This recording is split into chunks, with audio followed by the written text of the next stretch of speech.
Investment property का treatment लिख रहे थे, एक नजर देखने पे आप पढ़ा ये इन्वेस्टमेंट से बात आ रही है।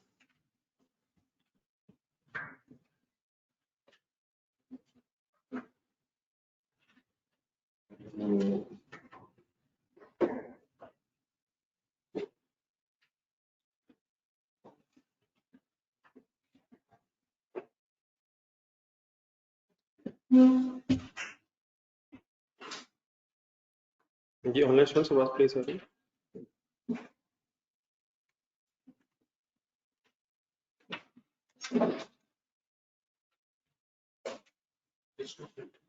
पेज नंबर 256 है वो। यहाँ तक पहुंचे तो फिर रजिस्टर में आप लिख रहे थे इसका अकाउंटिंग ट्रीटमेंट क्या लिखा था, पढ़ के सुना दो।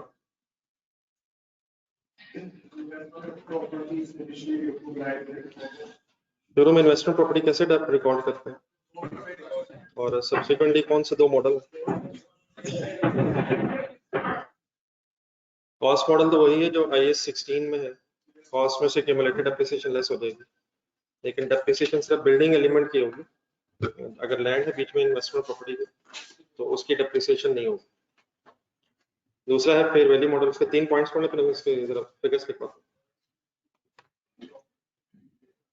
IAS 40 के फेयर वैल्यू मॉडल में हर साल carrying amount of fair value को कंपेयर करेंगे और अगर डिफरेंस आए गेन या लॉस तो प्रॉफिट एंड लॉस में चार्ज करेंगे। गेन होगा तो अदर इनकम में लिखेंगे, लॉस होगा तो अदर एक्सपेंसेस में लिखेंगे।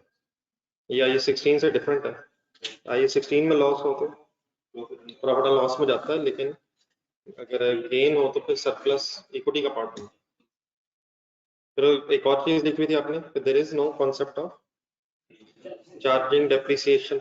अगर फेयर वैल्यू मॉडल है IAS 40 में तो फिर इन्वेस्टमेंट प्रॉपर्टी डेप्रिशिएट नहीं होती। अब इसका मीनिंग क्या है ये सारी चीज का, जरा एक सेकंड एक एग्जांपल देखें बोर्ड पर। जो इन्वेस्टमेंट से बात ठीक है।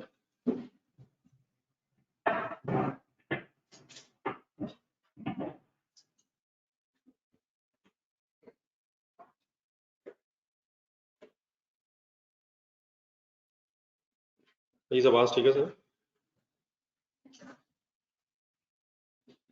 Fair value model of IAS 40। अब ये जो डेप्रिसिएशन चार्ज नहीं ना हो रही, इसकी वजह से आपके जहन में कंफ्यूजन हो रही होगी, तो मैं एक सेकंड जरा पहले वही एक्सप्लेन कर दूं। मैंने कंपैरिजन जरा करना लेफ्ट राइट साइड पे, पहले जरा देख लीजिए। एक मिनट पहले बिना लिखा आप जरा कुछ एंट्रीज जरा रिवाइज करना देना। IAS 40 का फेयर वैल्यू मॉडल अप्लाई कर कैसे होगा वो जरा बता रहा हूँ। लेट्स से हम आपने 1 जनवरी 2020 पे इन्वेस्टमेंट प्रॉपर्टी खरीदी है, एंट्री बना ओ यार एंट्री बोलो यार, क्या हो गया खुदा के लिए। इन्वेस्टमेंट डेबिट प्रॉपर्टी क्रेडिट बोली जा सकती तो बोल दें। इन्वेस्टमेंट प्रॉपर्टी डेबिट, कैश है पेबल क्रेडिट, कैश है bank credit. Let's say 100 million की फिगर है।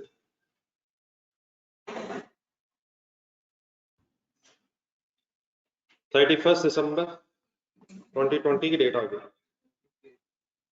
ये अगर IAS 40 का फेयर वैल्यू मॉडल है तो फिर डेप्रिसिएशन अब चार्ज होनी। साथ साथ एक कंपैरिजन करता हूं मैं कि अगर फेयर वैल्यू मॉडल हो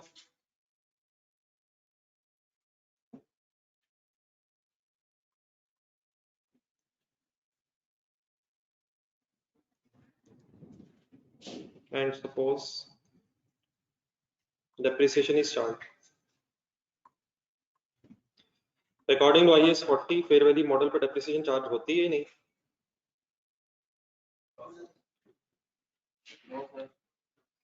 बट आपने रजिस्टर पर देख के बता दो ये। तो मैंने राइट साइड पे ये लिखा है लेट्स अज्यूम कि अगर डेप्रिसिएशन चार्ज होती हो IAS 40 में और नहीं होती है स्टैंडर्ड में तो इससे फर्क क्या पड़ता है। तो राइट साइड पे जो मैं लिख रहा हूँ ये मैं अज्यूम कर रहा हूँ कि अगर सपोज डेप्रिसिएशन इस मॉडल में चार्ज की जाती लेकिन वैसे चार्ज की नहीं जाती, अगर सपोज किया जाए कि डेप्रिसिएशन चार्ज होती है and suppose depreciation is charge, depreciation वैसे IAS 40 में फेयर वैल्यू में चार्ज होती ही नहीं, लेकिन मैं क्या लिखने लगा, अज्यूम करता हूँ ताकि हम ये समझ सकें कि अगर चार्ज होती हो या नहीं होती तो फर्क क्या पड़ता है। ये अगर राइट साइड पे इसी स्टोरी को लिखूं और आप इन्वेस्टमेंट प्रॉपर्टी परचेज कर लें तो इन्वेस्टमेंट प्रॉपर्टी डेबिट हो जाएगी और कैश क्रेडिट हो जाएगा, तो फर्स्ट एंट्री तो सेम रहेगी, किस अमाउंट भी एंट्री होगी, कॉस्ट पे 100 पे।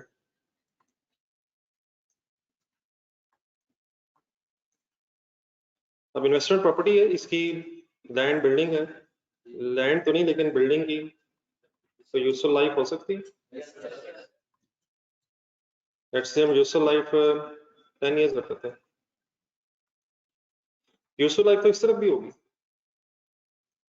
यूजफुल लाइफ तो हो सकती है, लेकिन उस यूजफुल लाइफ को यूज करके डेप्रिशिएट करना नहीं है, तो अब लेकिन आप राइट साइड पे पहले रहिए, लेट्स से डेप्रिसिएशन चार्ज की जाती तो ये रैंड आ गया एंट्री वाला, depreciation debit accumulated depreciation credit, figure simple है, 1 जनवरी है 31 दिसंबर है, 10 इयर्स लाइफ है, 100 डिवाइड बाय 10।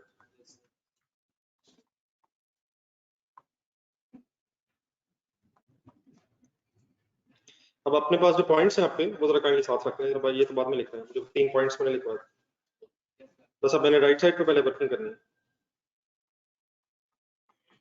कैरिंग अमाउंट और फेयर वैल्यू का कंपैरिजन लेकिन हर साल होना है यहाँ, तो डेप्रिसिएशन हमने चार्ज कर दी, ये रैंड आ गया, फेयर वैल्यू मॉडल है, किसको किससे कंपेयर करते हैं, कैरिंग अमाउंट का फेयर वैल्यू से कंपेयर करते हैं, कैरिंग अमाउंट कितनी बनेगी 100 कॉस्ट थी, 10 डेप्रिसिएशन चार्ज हुई 90,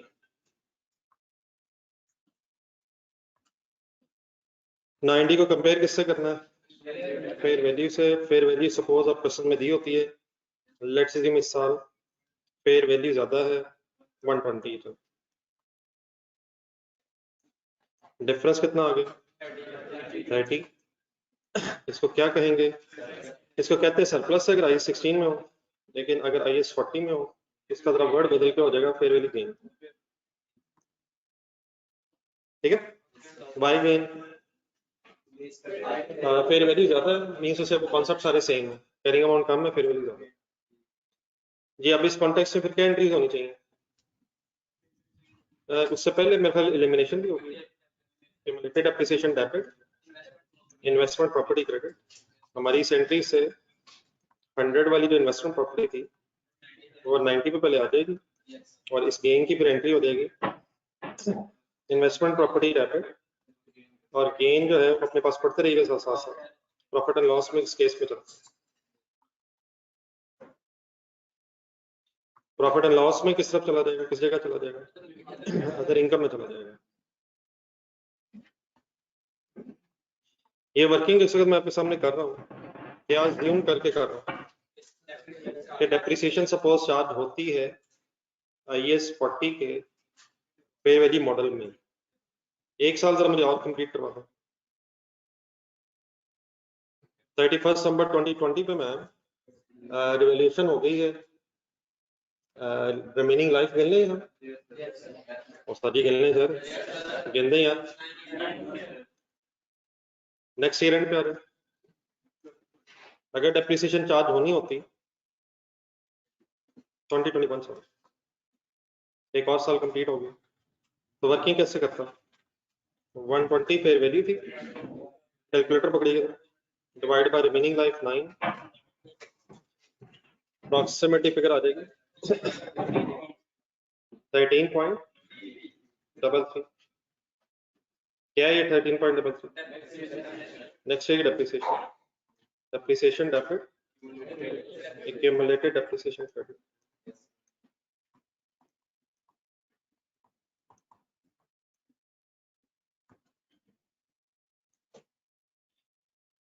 फिर सेम डेट पे दोबारा कंपैरिजन होना, हर साल ये कंपैरिजन होना between the carrying amount and fair value in case of investment property, and the difference if any will be recorded in profit and loss. It means once again मैं क्या करूंगा, कैरिंग अमाउंट बनाऊंगा और उसका फिर fair value से comparison करूंगा। Carrying amount जरा ढूंढ दे कैसे बनाऊंगा। 120 आ गया था, 120 माइनस 120 माइनस 13.33 106.67। अब फेयर वैल्यू में जानबूझ के थोड़ी सी इसलिए कम रखूंगा ताकि किसी एक साल में गेन भी आ जाए और दूसरे में लॉस आ जाए और हमें दोनों बातें जरा सामने समझ आ रहा है। तो लेट्स अज्यूम ये फेयर वैल्यू अभी इस वक्त है 90, अगर 90 से भी डिफरेंट करने ताकि वो फिगर से रिलेट ना हो। 85 क्यों डिफरेंस है 21.67। अब ये फेयर वैल्यू लॉस क्यों है, क्योंकि फेयर वैल्यू कम है। ठीक है, वंस अगेन एलिमिनेशन की एंट्री होगी, cumulated appreciation debit, investment property credit, how much 13.33।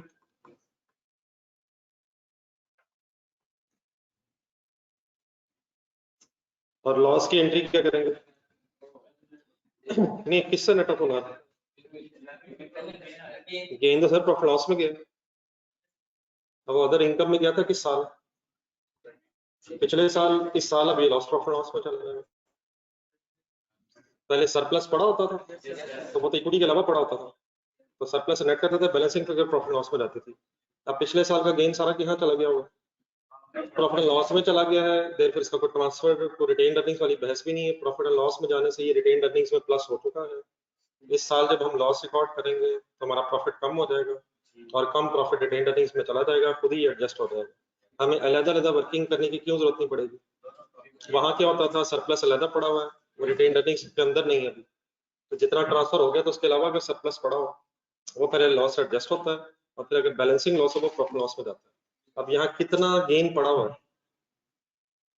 अब इस तरह नहीं कह सकते ना, ये गेन सीधा कहाँ गया, ये प्रॉफिट लॉस में है। ठीक है, तो प्रॉफिट एंड लॉस में जाने से ये पहले रिटेन अर्निंग्स में चला गया होगा, ये सही है। प्रॉफिट एंड लॉस में जाने से प्रॉफिट में गेन का इफेक्ट आ गया होगा, गेन की वजह से प्रॉफिट हमारा बढ़ गया होगा और रिटेन अर्निंग्स में जा चुका। अगले साल जब लॉस आएगा ये भी प्रॉफिट लॉस में जाएगा, प्रॉफिट कम हो जाएगा और कम प्रॉफिट जो है वो रिटेन अर्निंग्स में जाकर एडजस्ट हो जाएगा। तो अलग से हमें अब सोचने की इसकी जरूरत नहीं कि गेन भी हो या लॉस, उसने प्रॉफिट एंड लॉस में जाकर इफेक्ट प्रॉफिट को इफेक्ट कर देना। लेकिन जब सरप्लस होता है वो होता कहाँ है, वो अलग कंपोनेंट के तौर पे होता है, उससे भी रिटेन अर्निंग्स इफेक्ट नहीं होती। अगर कुछ सरप्लस रिटेन अर्निंग्स में ट्रांसफर हो गया हो तो हम पूरे सरप्लस को खत्म नहीं करते, हम सिर्फ जो रिमेनिंग सरप्लस पड़ा होता है उसे खत्म करते हैं। ये तो ठीक है ना यार, जो ट्रांसफर हो गया रिटेन अर्निंग्स में वो तो कंप्लीट हो गया, जो बच गया उसको फिर लॉस से कंपेयर करते हैं। तो यहाँ सरप्लस एक अलग हेडिंग के तौर पे है ही नहीं, यहाँ जब गेन आया तो उसने भी प्रॉफिट एंड लॉस में इफेक्ट करना और अगर लॉस आएगा तो उसने भी प्रॉफिट लॉस में इफेक्ट करना। It means fair value loss जब आएगा तो इसकी सिंपली डबल एंट्री क्या हो जाएगी, फेयर वैल्यू लॉस डेबिट, ये भी कहा जाएगा प्रॉफिट एंड लॉस में। अभी किस साल के प्रॉफिट लॉस में जाएगा, और इन्वेस्टमेंट प्रॉपर्टी,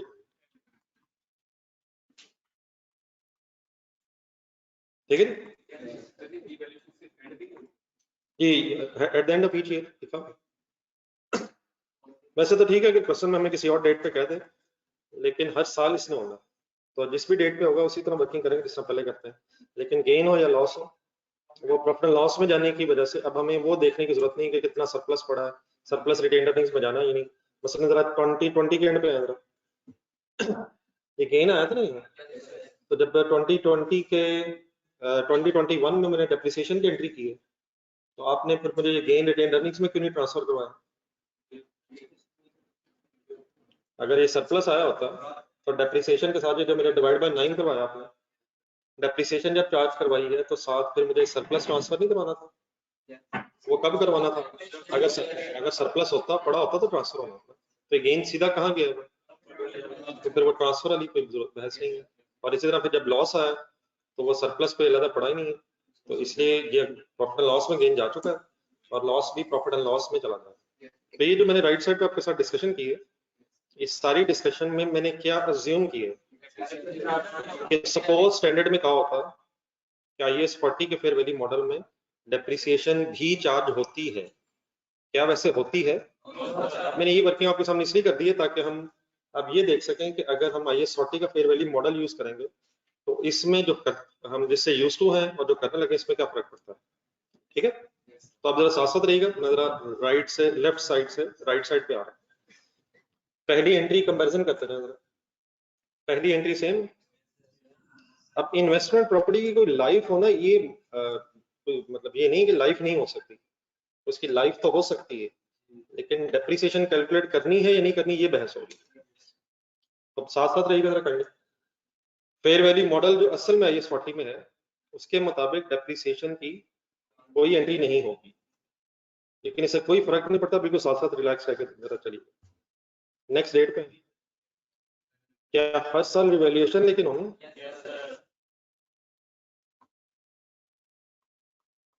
वो कैसे होगी? Carrying amount will be compared against fair value. अब इस लेफ्ट साइड पे आपके अगर डेप्रिसिएशन चार्ज नहीं हुई तो what will be the carrying amount? 100 he carrying amount, cost he carrying amount बन जाएगी विदाउट एनी एक्यूमुलेटेड डेप्रिसिएशन। ठीक है, फेयर वैल्यू वही रहेगी 120। अगर फेयर वैल्यू 2020 पे 120 है तो as it is. Carrying amount 100 क्यों होगी? डेप्रिसिएशन चार्ज नहीं की तो ऐसे फिर 100 भी रहा, फेयर वैल्यू 120 हो गई है। अब यहाँ कितना गेन रह जाएगा? 20 फेयर वैल्यू गेन। इलिमिनेशन की एंट्री जो आपने मुझे लेफ्ट साइड पे करवाई थी, सॉरी राइट साइड पे करवाई थी, उसकी अब कोई सेंस नहीं बनती। वो क्यों? डेप्रिसिएशन मौजूद ही नहीं है। लेकिन जो गेन आया इसकी डबल एंट्री वही होगी, लेकिन कितने से होगी? Fair value gain. अपने राइट साइड पे जो एंट्रीज हैं उसमें कितना गेन नजर आ रहा है? यहाँ पे कितना है? तो परेशानी वाली कोई बात नहीं है। क्यों? एक सेकंड। अब राइट साइड पे जरा देखो, अगर हम डेप्रिसिएशन चार्ज करें तो 10 डेप्रिसिएशन चार्ज हो रही है, और डेप्रिसिएशन चार्ज करके अगर फेयर वैल्यूज का कंपैरिजन करें तो फिर गेन बनता है 30। ऐसे ही सर। अब 10 की डेप्रिसिएशन कहाँ जानी है? प्रॉफिट एंड लॉस में। प्रॉफिट एंड लॉस में 10 की डेप्रिसिएशन यानी प्रॉफिट एंड लॉस में, और 30 का गेन भी कहाँ जाना है? प्रॉफिट एंड लॉस में। तो इन अदर वर्ड्स प्रॉफिट पे इफेक्ट कितना आना है? 20 कैसे? ये तो 40 हो जाएगा। 10 एक्सपेंस है और 30 गेन है, तो नेट ऑफ करके 20 से प्रॉफिट बढ़। अब इसी को जरा लेफ्ट साइड पे देखें, यहाँ हमने डेप्रिसिएशन अब चार्ज किए बगैर अगर वैल्यूएशन की है तो वो नेट गेन ही रिकॉर्ड होगा, तो क्योंकि हर साल गेन लॉस प्रॉफिट लॉस में जाना है, तो डेप्रिसिएशन चार्ज करके वर्किंग करें या बगैर चार्ज किए वर्किंग करें, आपका नेट इफेक्ट सेम हो। ठीक है, समझ आ गया नेट इफेक्ट कैसे? बताएं कैसे नेट इफेक्ट? डेप्रिसिएशन डेबिट हो रही है, गेन क्रेडिट हो रहा है, तो नेट ऑफ करके 10 30 20 का गेन रह जाए, और यहाँ किसकी बजाय बस कितना ही रह जाएगा? डेप्रिसिएशन की बजाय बस गेन ही 20 रह जाए। ओके, समझ आती? एक जरा दूसरे साल में भी देख लें जहाँ लॉस है।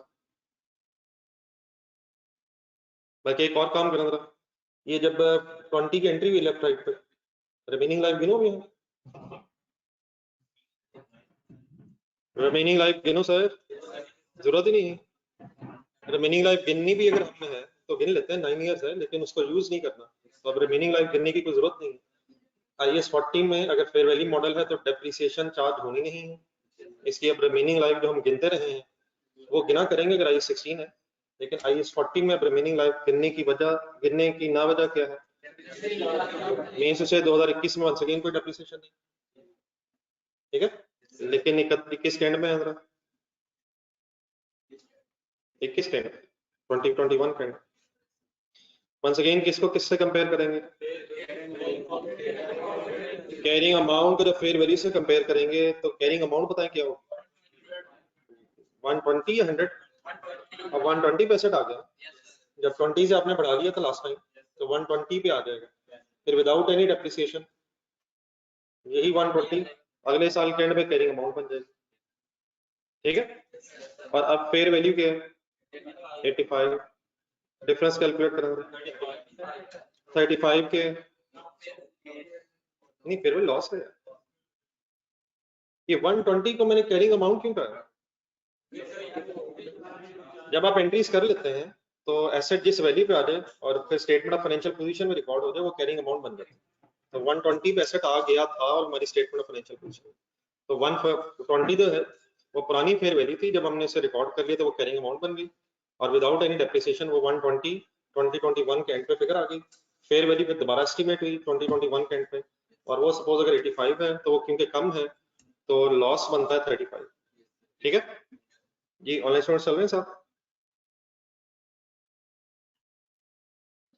वंस अगेन ये जो एलिमिनेशन वाली एंट्री है इसकी कोई रेलेवेंस नहीं रही, लॉस वाली एंट्री एज इट इज होगी, लेकिन कितने से? Valuation fair value loss debit and investment property credit,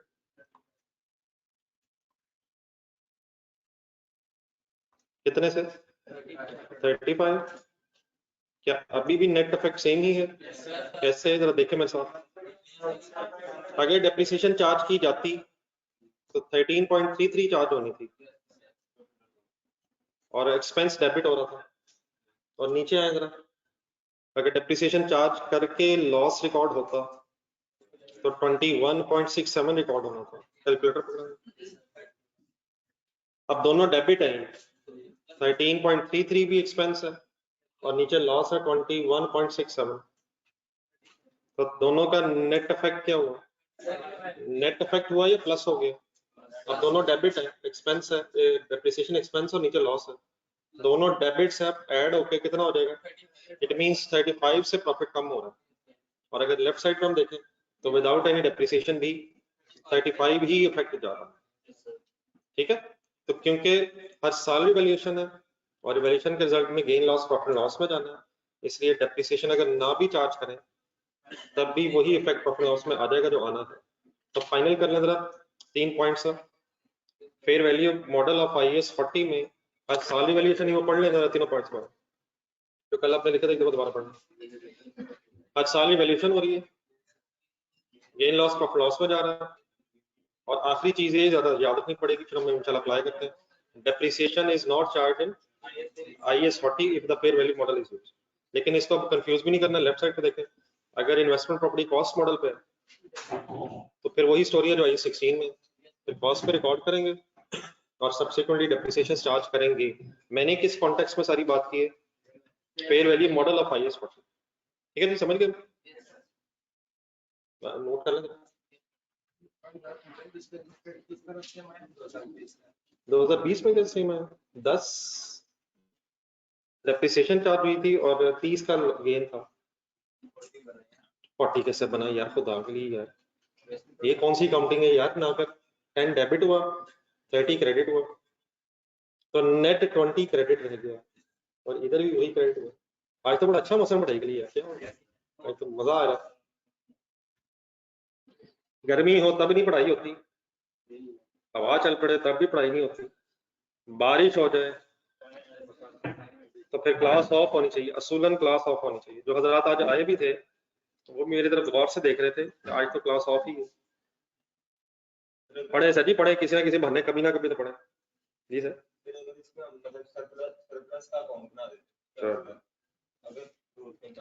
और सर जी पेपर में नहीं बनाना, इंशाल्लाह पेपरों के बाद मिलेगा स्टैंडर्ड बदलने ना करिए, आपको दाग लेके बना।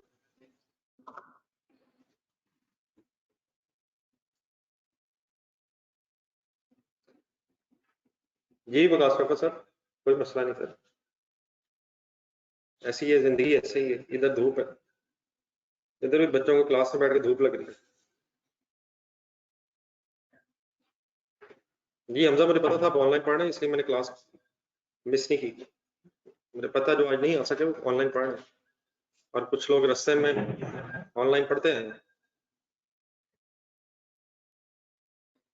क्या रास्ते में मोबाइल ऑन होता है? सही है, मोबाइल ऑन ही होता है यार, तो क्लास चल रही थी इसमें मुझे पता।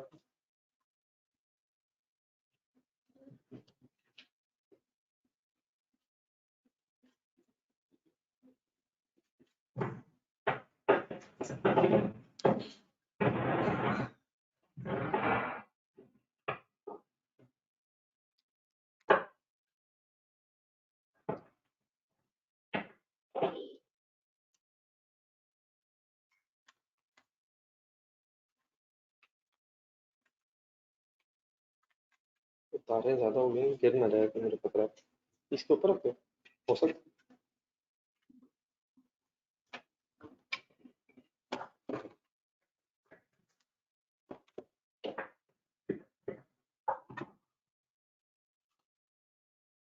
फर्स्ट एंट्री लिख ली।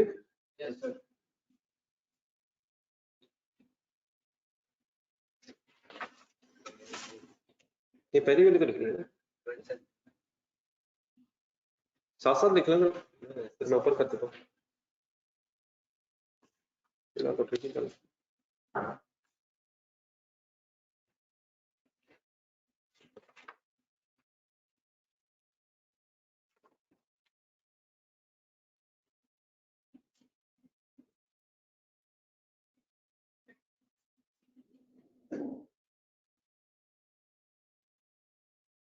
बस इंशाल्लाह कल से अब फुली कंप्रिहेंसिव बड़े बड़े सवाल शुरू होने हैं, पर टाइम मिला है वो जो मैंने कल रिवाइज करने को कहा था। ये रेशियोज अब कहाँ तक पहुंची हैं? कुछ लिखा जाता है तो पढ़ के समझ आता है? नहीं, आंसर्स पढ़ के समझ आते हैं, कम से कम ये स्टेज तो आ जानी चाहिए। लेकिन अब तो इंशाल्लाह कोशिश करते रहेंगे, लेकिन कम से कम ये तो होना चाहिए कि जो आंसर लिखा हुआ है वो पूरा समझ आ जाए। चले ठीक है, खुद नहीं लिख सके वो एक अलग इशू है, लेकिन कम से कम अब पढ़ के तो समझ आना चाहिए।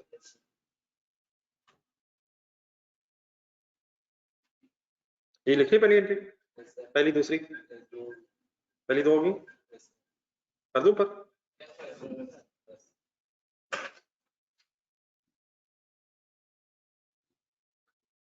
स्पीड अप हो जाए जरा, निकालें आज काम में।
ये जो वर्किंग आप लिख रहे हैं इसका क्या, इससे क्या समझ आया?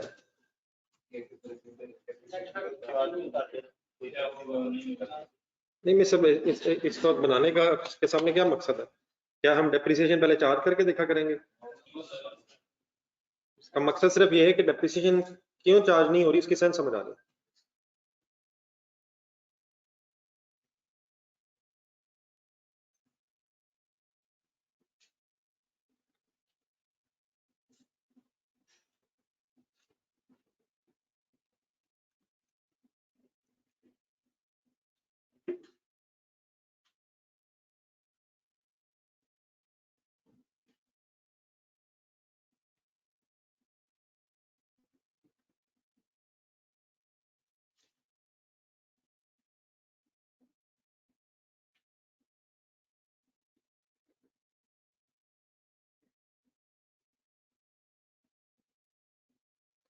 जी सर, 31 दिसंबर 2020।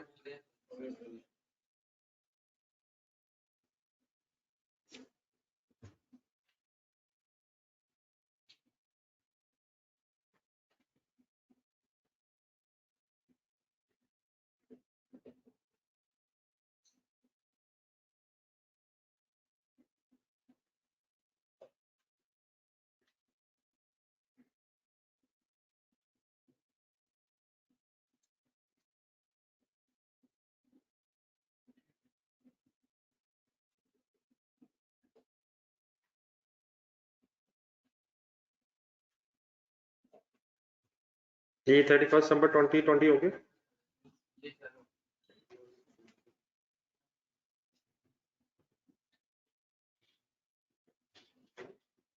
डेट बहुत बता देना, डेट से सही लिखेगा ये ना, डेट से अपनी डिफरेंट हो जाए। 31 दिसंबर 2020। 21 तक आ गए।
जी सर, आप वेट करो आपकी तरफ से। जानना स्टूडेंट्स बता दीजिएगा अगर कंप्लीट हो गया।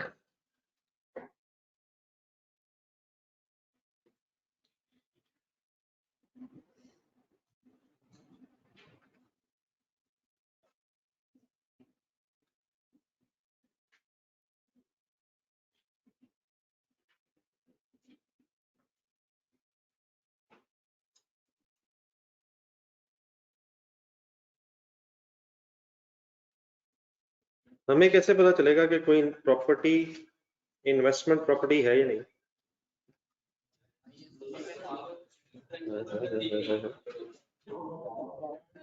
हाँ जी, अगर वो रेंटल्स या कैपिटल एप्रिसिएशन के लिए, और अगर वो कोई फैक्ट्री की बिल्डिंग है, हेड ऑफिस की बिल्डिंग है, तो फिर वो ओनर ऑक्यूपाइड प्रॉपर्टी है और आई 16 अप्लाई होगा।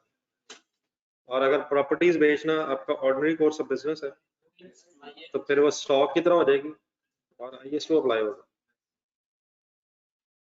कर लीजिए नोट, जो लोग नोट करने, पेज नंबर 262 पे पहले एक मिनट आएगा, एक छोटा सा पॉइंट यहाँ से पढ़ना फिर वापस पेज नंबर 262।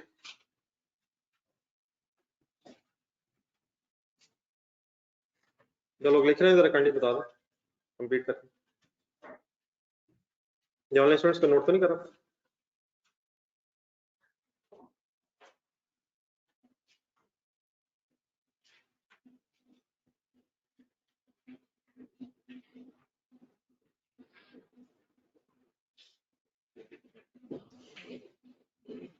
जी मिल गया पेज नंबर 262। ये नोट कर लिया सबने? बता दें यार। यहाँ हेडिंग सर ऊपर एक फर्स्ट हेडिंग के फौरन नीचे second heading, change in use of property.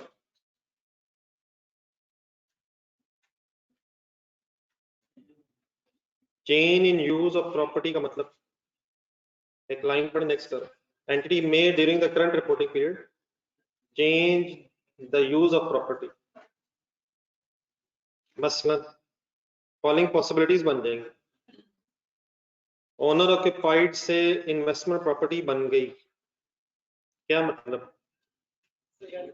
एक प्रॉपर्टी को हेड ऑफिस के तौर पे यूज कर रहे थे, लेकिन अब उसे यूज करने की बजाय रेंट पे दे दिया या कैपिटल एप्रिसिएशन के लिए रख दिया, तो आप किस स्टैंडर्ड से, फिर आपको किस स्टैंडर्ड में शिफ्ट होना होगा?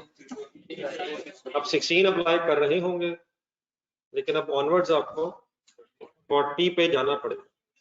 ठीक है, तो कैसे जाएंगे वो भी चाहते हैं, लेकिन यूज चेंज हो रहा है। पहले क्या कर रहे थे, अब क्या कर रहे हैं? पहले प्रॉपर्टी को इस्तेमाल कर रहे होंगे, अब उसे रेंट आउट कर दिया या कैपिटल एप्रिसिएशन के लिए रख दिया, तो हमें किस स्टैंडर्ड के और ट्रीटमेंट छोड़ के कौन से स्टैंडर्ड का शुरू करना होगा? 16 का छोड़ के 40 पे जाना पड़ेगा। इसी दिन आगे आ जाए। IS2 से IS40 मीन्स तो प्रॉपर्टी बेचने का हमारा कारोबार था, लेकिन उसमें से कोई हमने प्रॉपर्टी रेंट आउट कर दी है या कैपिटल एप्रिसिएशन के लिए बस अलग रख ली है, इसे बेचना नहीं है, इसे लॉन्ग टर्म कैपिटल एप्रिसिएशन के लिए रख लिया, रेंट पे दे दिया। तो अब IS2 से हमें IS40 पे आना पड़ेगा। IS40 से IS16 में आने का मतलब क्या है? रेंटल या कैपिटल एप्रिसिएशन के लिए प्रॉपर्टी थी, लेकिन अब इस्तेमाल की जरूरत पड़ गई है, हमने कहा नई प्रॉपर्टी क्यों लेनी है, अपनी ही जो रेंट पे दी हुई है उसे रेंट पे खत्म कर देते हैं, और उसे हेड ऑफिस के लिए फैक्ट्री के तौर पे इस्तेमाल कर लेते हैं। तो किस स्टैंडर्ड को छोड़ के किस स्टैंडर्ड पे आना होगा? और IAS 40 से IAS 2 में जाने का मतलब प्रॉपर्टी रेंडम वर्कआउट थी, लेकिन अब हमने प्रॉपर्टीज बेचने का कारोबार शुरू कर दिया, तो हमने कहा ये भी प्रॉपर्टी आप ऑर्डिनरी कोर्स ऑफ बिजनेस में ही बेचेंगे, तो IAS 40 छोड़ के फिर IAS 2 में आ जाएंगे। ठीक है, अच्छा एक स्टैंडर्ड से दूसरे स्टैंडर्ड में आएंगे तो बाकी वो अकाउंटिंग कैसे होगी, एंट्रीज अमाउंट्स कैसे आएंगी वो तो मैं बताता हूँ, लेकिन ये सिंपल एक डबल एंट्रीज बन रही है। फर्स्ट टाइम वापस है, कौन से स्टैंडर्ड से कौन से स्टैंडर्ड में आ रहे हैं, तो जिस दिन आएंगे तो उस दिन इन्वेस्टमेंट प्रॉपर्टी डेबिट हो जाएगी और ऑनर ऑक्यूपाइड प्रॉपर्टी क्रेडिट हो जाएगी, ऐसे ही होना नहीं, एक ट्रांसफर एंट्री बनेगी। इस तरह अगली लाइन में इन्वेंट्री क्रेडिट हो जाएगी और इन्वेस्टमेंट प्रॉपर्टी डेबिट हो जाएगी। तो ये कुछ एंट्रीज होनी ताकि हम एक स्टैंडर्ड से दूसरे स्टैंडर्ड में शिफ्ट कर सकें। और इस तरह इन्वेस्टमेंट प्रॉपर्टी फिर क्रेडिट होके owner occupied property means property plant equipment debit हो जाएगा और लास्ट में क्या होगा, इन्वेंट्री डेबिट होके इन्वेस्टमेंट, मतलब इस तरह से कुछ एंट्रीज बनती है। ठीक है, जिसमें जा रहे होंगे वो वाला डेबिट हो जाएगा, जिससे जा रहे होंगे वो क्रेडिट हो जाएगा। अगर इन्वेस्टमेंट प्रॉपर्टी खत्म हो गई है तो क्रेडिट हो जाएगी और इन्वेंट्री बढ़ गई तो इन्वेंट्री डेबिट हो जाएगी। जहां से जा रहे हैं वहां से एसेट खत्म हो जाएगा और जहां जा रहे हैं वहां वाला एसेट डेबिट हो जाएगा। अब IAS 40 में जरा ध्यान में दोबारा, क्या IAS 40 में इन्वेस्टमेंट प्रॉपर्टीज कॉस्ट मॉडल पे रिकॉर्ड हो सकती हैं? और क्या इन्वेस्टमेंट प्रॉपर्टीज IAS 40 में फेयर वैल्यू मॉडल पे भी रिकॉर्ड हो सकती है? अगर इन्वेस्टमेंट प्रॉपर्टीज, वर्ड्स को गौर से सुनेगा मेरे, अगर इन्वेस्टमेंट प्रॉपर्टीज एज पर IAS 40 कॉस्ट मॉडल पे रिकॉर्ड होती हैं, ऑप्शन है तो सर जी फिर कोई काउंटिंग इशू नहीं है, फिर आपने जिस स्टैंडर्ड में भी जाना है, जो अमाउंट उधर होगी वही अमाउंट इधर आ जाएगी। मतलब फॉर एग्जांपल IAS 16 में आप थे और आप IAS 16 से IAS 40 में आ रहे हैं और IAS 40 में कॉस्ट मॉडल यूज होना है, तो जिस वैल्यू पे IAS 16 के मुताबिक आपका एसेट आ रहा होगा उसी वैल्यू पे आप उसे शिफ्ट कर देंगे इन्वेस्टमेंट प्रॉपर्टी वाले स्टैंडर्ड में।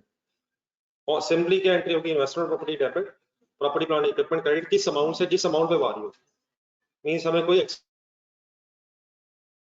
कैलकुलेशन नहीं करनी। इसी तरह अगर फॉर एग्जांपल IAS 40 से IAS 2 में जाना है और IAS 40 में कॉस्ट मॉडल यूज हो रहा था, तो IAS 40 के मुताबिक कॉस्ट मॉडल के एंगल से जो भी अमाउंट थी वो इन्वेस्टमेंट प्रॉपर्टी क्रेडिट हो जाएगी और इन्वेंट्री उसी अमाउंट से डेबिट हो जाएगी। तो अगर इन्वेस्टमेंट प्रॉपर्टी का कॉस्ट मॉडल है तो फिर कोई अमाउंट्स का इशू नहीं है, सिंपली बस ट्रांसफर एंट्री होनी है।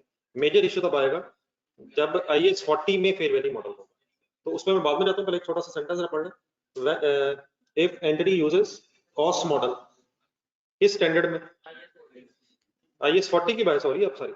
If the entity uses cost model, a change in use will not change the carrying amount of the property because investment property, property plant equipment, inventory are all carried at cost. IAS 16 में जाना, वहां cost model allowed है? अभी allowed है sir. और inventory में जाए वहां तो है ही कॉस्ट, येलो ऑफ कॉस्ट है, वहां तो रिवैल्यूएशन का कॉन्सेप्ट ही नहीं है। तो सिंपली बस क्या याद रखना है, पूरा बस फर्स्ट सेंटेंस अंडरलाइन करना है, अगर कहाँ क्या मॉडल है तो फिर कैरिंग अमाउंट वही रहेगी जिस अमाउंट पे वो थी। अगर IAS 40 में कॉस्ट मॉडल है तो शिफ्टिंग के रिजल्ट में अमाउंट चेंज नहीं हो, जिस स्टैंडर्ड में आप थे उस स्टैंडर्ड के मुताबिक जो अमाउंट बनती है वही अमाउंट एज इट इज अगले स्टैंडर्ड में ट्रांसफर होता है। ठीक है, तो बस फर्स्ट सेंटेंस अंडरलाइन करना और अपने लफ्जों में बोलते हैं फर्स्ट सेंटेंस का मीनिंग क्या है, बोल दें यार, बोल दें, सिंपल सी तो बात है यार, वही तो पूछा मैंने कौन सा मुश्किल पूछा। अगर IAS 40 में कॉस्ट मॉडल है तो जिस मर्जी स्टैंडर्ड से जिस मर्जी स्टैंडर्ड में जाए अमाउंट में चेंज नहीं है, जो अमाउंट पहले मौजूद होगी उसी अमाउंट से डबल एंट्री होगी। अब आ जाए क्या, कहाँ आ जाए बताएं, हेडिंग क्या, if entity uses fair value model कौन से स्टैंडर्ड में, तो देन भी कोई इशू नहीं है, बस 3 सिनेरियोस बन जाएंगे उनको इंशाल्लाह हम आराम से पढ़ लेंगे। If entity uses fair value model then there may be measurement applications. अब हम यहाँ से ऑनवर्ड जितना पढ़ेंगे वो किस कॉन्टेक्स्ट में है कि IAS 40 के मुताबिक फेयर वैल्यू मॉडल अगर यूज हो रहा है तो फिर शिफ्टिंग कैसे होनी है, आना जाना कैसे। तो इसमें 3 सिनेरियोस होंगे, A, B और C ढूंढना आपने, पहले जरा सिर्फ हेडिंग्स पढ़ेंगे। किस हेडिंग में कौन से 3 सिनेरियोज आ रहे हैं? इन्वेस्टमेंट प्रॉपर्टी के लिए फेयर वैल्यू मॉडल है, और सिनेरियो 8 होने के चेंज फ्रॉम, इसके साथ ब्रैकेट खोलें और ब्रैकेट खोल के बताएं ये किस स्टैंडर्ड से किस स्टैंडर्ड में आने की बात हो रही है। IAS 16 से IAS 40 में आने की बात हो रही है। एक सेकंड जरा नेक्स्ट पेज पे जाएं, बी हेडिंग ढूंढें, बी हेडिंग पढ़ के बताएं किस स्टैंडर्ड से किस स्टैंडर्ड में आने की बात हो रही है। IAS 2 से IAS 40।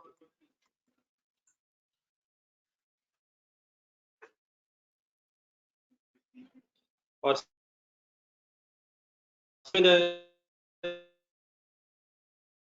IAS 40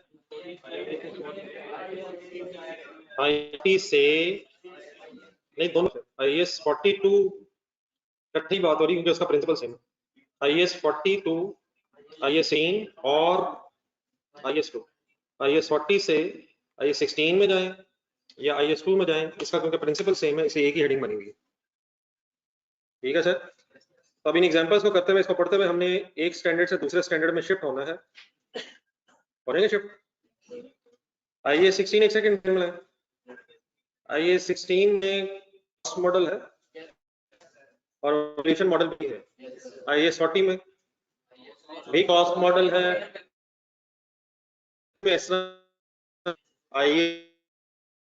वैल्यू मॉडल है और प्रिंसिपल है inventories are measured at lower of cost and RV, वहां पे फेयर वैल्यू और वैल्यूएशन का सच कॉन्सेप्ट नहीं है। कॉस्ट पे रिकॉर्ड होती है इन्वेंटरी अनलेस उसकी आरवी एनआरवी की कोई डेफिनेशन है याद हो।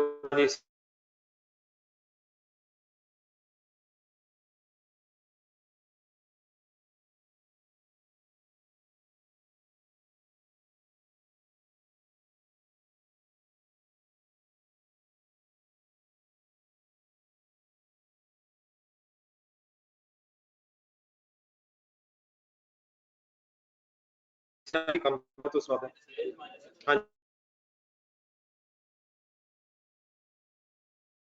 Estimated selling price minus estimated selling expenses NRV अगर लोअर हो तो उस पर रिकॉर्ड करते हैं ताकि उसका लॉस इमीडिएटली रिकॉर्ड। अब वापस 40 में फेयर वैल्यू मॉडल है, शिफ्टिंग कैसे होगी? ठीक है, तो पहली शिफ्टिंग कौन सी है? ए से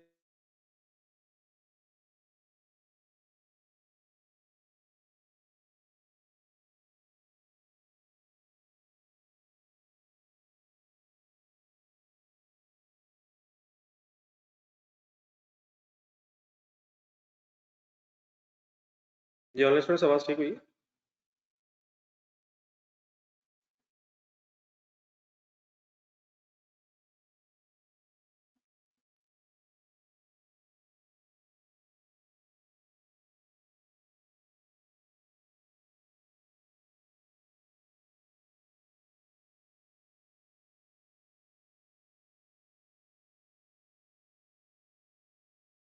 आवाज ठीक है please?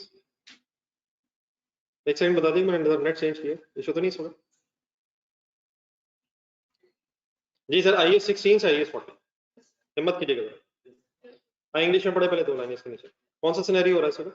A A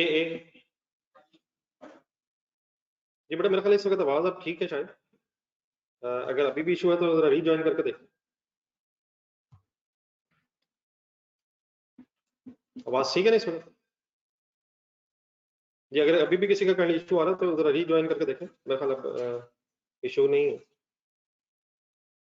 ji sir IAS 16 से IAS 40 जी ठीक है बेटा, शायद किसी एक का इशू आ रहा था। Entity must first revalue property plant equipment. अच्छा इस वक्त डेफिनेटली हम इसे एज इट इज पढ़ के अप्लाई कर लेते हैं, लेकिन बाद में इसकी आसान सी समरी सी बन जाएगी, टेबल बनाएंगे। The entity must first revalue the property plant equipment to its fair value and resultant increase or decrease is recognized in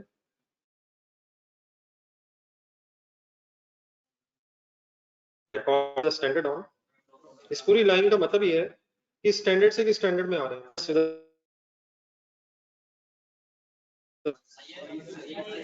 IAS 16 से निकलने से पहले आपने IAS 16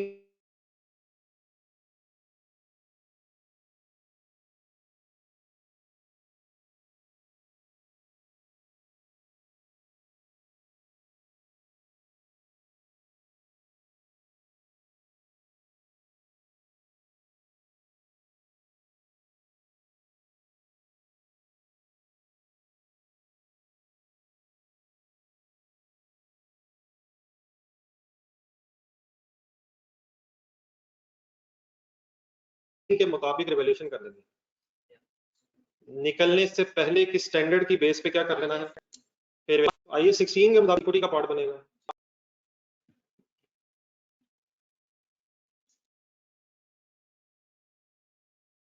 अगर आप IAS 16 से IAS 40 में आ रहे हैं और IAS 40 में फेयर वैल्यू मॉडल है, तो वहां से निकलने से पहले, कहां से निकलने से पहले IAS 16 के मुताबिक रिवैल्यूएशन करनी है। सरप्लस आए तो इक्विटी का पार्ट बनना है, लॉस आए तो प्रॉफिट लॉस बचाना है, और अगर कोई पुराना सरप्लस पड़ा है और लॉस आ जाए तो उससे एडजस्ट होना है, और अगर पहले लॉस आया था और सरप्लस आ जाए तो फिर भी रिवर्सल ऑफ लॉस वही होना। इन अदर वर्ड्स IAS 16 वाली रिवैल्यूएशन करनी है, सब कुछ वही करना जो IAS 16 की रिवैल्यूएशन में होता था, और रिवैल्यूएशन करने के बाद फिर आपने एक एंट्री करनी है इन्वेस्टमेंट प्रॉपर्टी डेबिट और property plant and equipment credit. क्या करके कहाँ आना है, IAS 16 के मुताबिक रिवैल्यूएशन करके फिर आपने IAS 40 में ट्रांसफर करना। इसको समझने के लिए इसके नीचे एक्सप्लेनेशन लिखी हुई इंग्लिश में, लेकिन रादर देन दैट मैं पहले एक एग्जांपल 1 का डाटा ढूंढूंगा। ये ऑनलाइन स्टूडेंट्स आते हैं सर? बीच में जो आवाज का इशू था तो मेरे ख्याल नहीं आ रहा।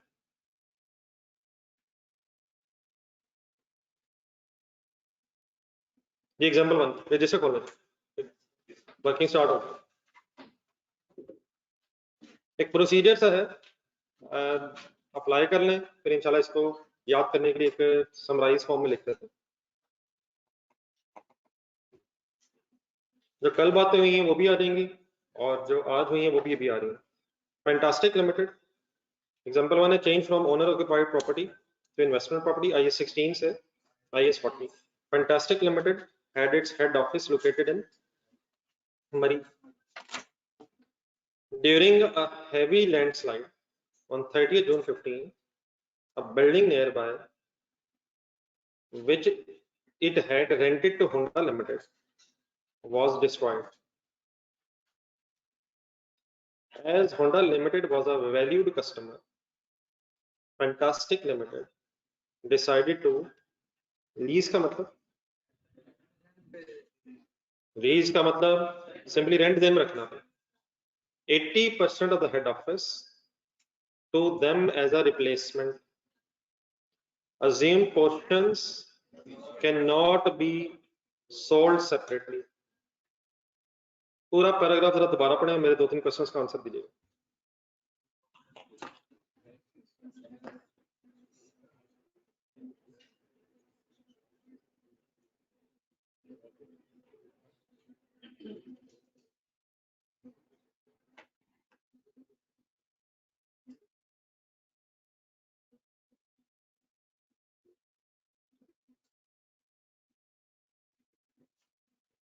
हमारे बिजनेस का नाम क्या लग रहा है?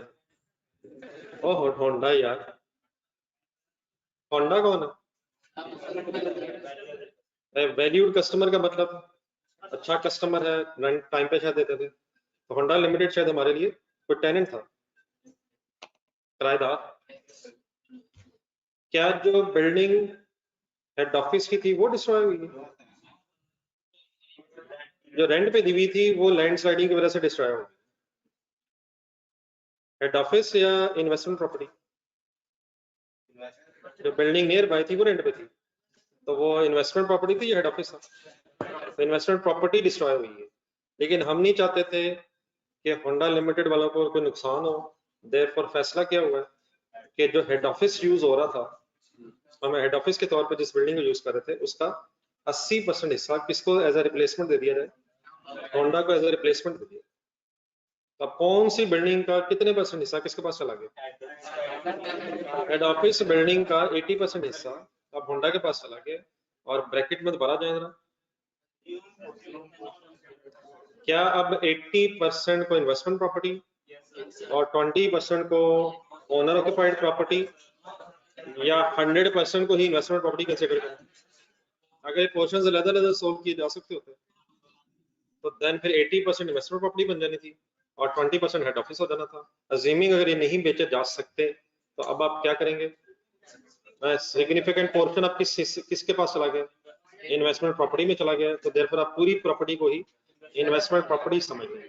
पहले ये जो बिल्डिंग थी हेड ऑफिस के तौर पर यूज हो रही थी, अब 80% हिस्सा जो है वो इन्वेस्टमेंट प्रॉपर्टी बन गया है, लेकिन क्योंकि पोर्शन अलग नहीं बेचे जा सकते, इसकी पूरी हेड ऑफिस की बिल्डिंग अब 100% IS 40 में चली गई। यहाँ तक ठीक है? तो किस स्टैंडर्ड से किस स्टैंडर्ड में जा रहे हैं? देन वो कहता है the head office of purchased on 1st January 15 for rupees 6 lakh, suppose total useful life was 10 years. On 30th June 2015, the fair value of the head office was 8 lakh. There was no change in the fair value on 31st December 15. Fantastic Limited users full concentrate कर रहा है यहाँ। कौन सा model for investment property and कौन सा model for property plant equipment? हमारी इस वक्त जो हेडिंग चल रही है वो क्या है? नो नो नो उससे ऊपर नहीं, चेंज तो ठीक है, चेंज में एक हेडिंग आई पहले कि IS 40 में कॉस्ट मॉडल है, अब उसकी बात नहीं हो रही। उसके बाद दूसरा हिस्सा ये शुरू हुआ कि IS 40 में अगर फेयर वैल्यू मॉडल है तो फिर 3 सिनेरियो। तो नीचे आए जरा, क्या IS 40 में फेयर वैल्यू मॉडल है, लेकिन IS 16 में कौन सा मॉडल यूज हो रहा है? अब हमने क्या करना है, कुछ एंट्रीज करनी है किस साल की, 31 दिसंबर 2015 की। आए जो डाटा अवेलेबल है उसको लॉजिकली सोचा जरा, शुरू करें एंट्रीज। किसकी बुक्स में? Fantastic limited.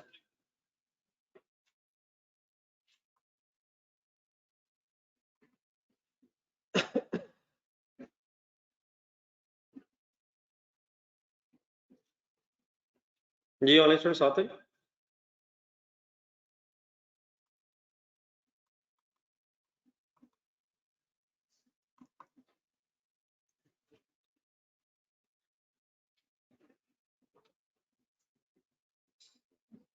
प्लीज जो आपको पता है वो अप्लाई करते जाए, जो नहीं पता नया है वो मैं बताता जाता हूँ। जी पढ़े डाटा, कंसंट्रेशन से फुल पढ़े।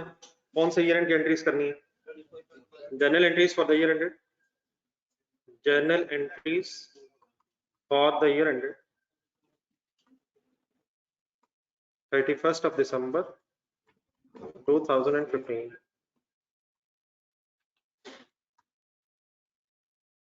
नहीं उसकी मेरे ख्याल जरूरत नहीं, बस साथ साथ देखते जाए और एंट्रीज बनाते जाए। जी फर्स्ट रेलिवेंट डेट, कंसंट्रेट कीजिएगा फुल।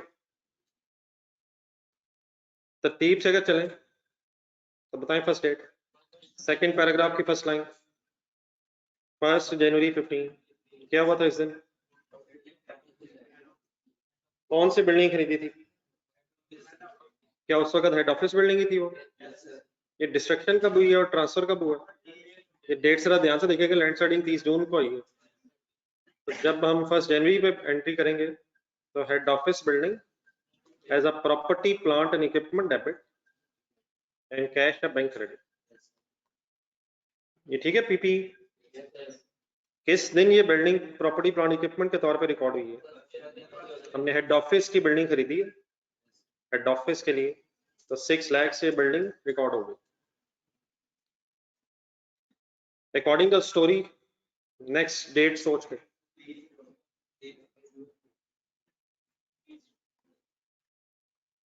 30 जून 2015 पे क्यों रुके? नहीं नहीं मतलब बाकी बातें तो अपनी जगह है। इस दिन डेफिनेटली वो बिल्डिंग अब है इन्वेस्टमेंट प्रॉपर्टी बन गई है, ऐसे ही है? ऐसे ही है सर, लेकिन पहले शायद कुछ और नहीं है। जब 6 महीने गुजरे हैं, नहीं एक और चीज भी सही है, ये जो बिल्डिंग डिस्ट्रॉय हुई है उसकी हमें कोई इन्फॉर्मेशन नहीं है, उसकी अमाउंट कितनी थी, जरा ढूंढे जरा। जो नियर बाय बिल्डिंग थी वो डिस्ट्रॉय हुई है, उसकी कॉस्ट कितनी थी, कितने मतलब वैल्यू थी जब वो डिस्ट्रॉय हुई है, वरना यकीनन उसकी कोई डिस्पोजल भी रिकॉर्ड होनी चाहिए थी। हमें डाटा किसका दिया हुआ? हेड ऑफिस का दिया। हेड ऑफिस डिस्ट्रॉय हो गया, यकीनन इन्वेस्टमेंट प्रॉपर्टी जो डिस्ट्रॉय हुई है अगर उसकी कोई फिगर्स होती तो उसकी डिस्पोजल फिर उसका लॉस रिकॉर्ड होना चाहिए, लेकिन उसकी इन्फॉर्मेशन नहीं, हमें हेड ऑफिस की इन्फॉर्मेशन। क्या ये हेड ऑफिस पहले 6 महीने यूज हुआ as a property plant equipment? हुआ सर। तो IS 16 में डेप्रिसिएशन चार्ज होगी कैसे? नहीं कैसे वर्किंग होगी? 6 लाख डिवाइड बाय 10, लेकिन multiplied by 6/12 as a property plant equipment. ये head office building 6 months use हुई, depreciation debit and accumulated depreciation credit।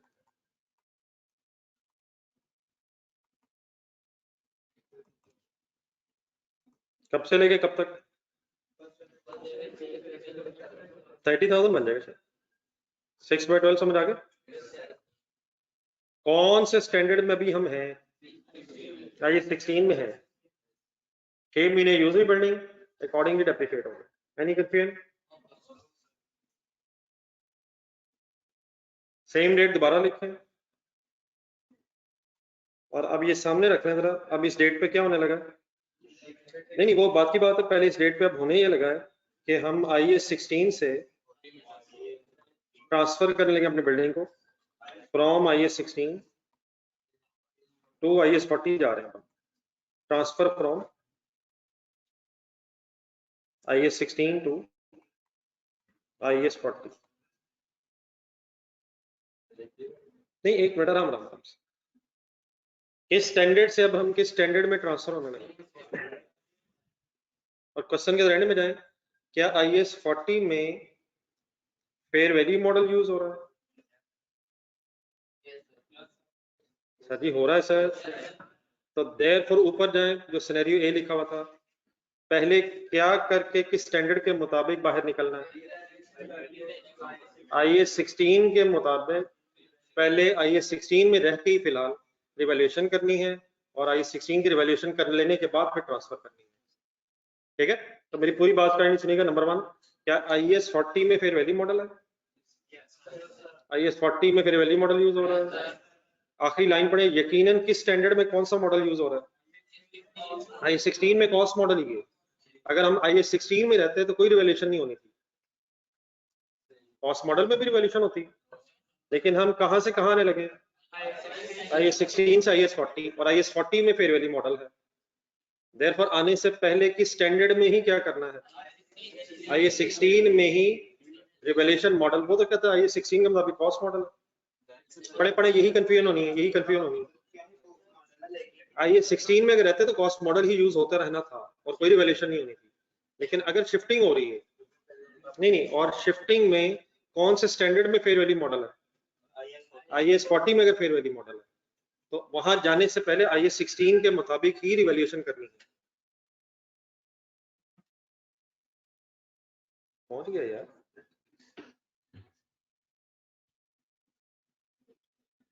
जी दोबारा सर, कौन से स्टैंडर्ड से कौन से स्टैंडर्ड में जा रहे हैं? IAS 40 में कौन सा मॉडल है? तो IAS 16 में लेकिन कौन सा मॉडल है? इवन देन IAS 40 में अगर फेयर वैल्यू मॉडल है तो शिफ्टिंग से पहले IAS 16 के मुताबिक ही रिवैल्यूएशन करके बाहर आना। ठीक है सर, तो किस स्टैंडर्ड के मुताबिक अब हम क्यों करने लगे हैं, क्या करने लगे हैं? IAS 16 के मुताबिक ही रिवैल्यूएशन इसलिए करने लगे हैं क्योंकि IAS 40 में फेयर वैल्यू मॉडल है और अप्लाई करके निकलना है ना सर। तो अब आए रिवैल्यूएशन की तरफ, और कौन सा स्टैंडर्ड ध्यान में लाएं? IAS 16 लाइन ही ध्यान। बताएं क्या करूं अपने? एलिमिनेशन करें जी। Online students okay?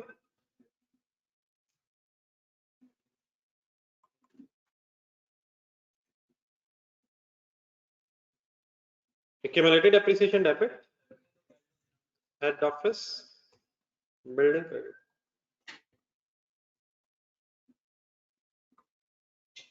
जो प्रॉपर्टी प्लांट इक्विपमेंट थी कितने से ढूंढा?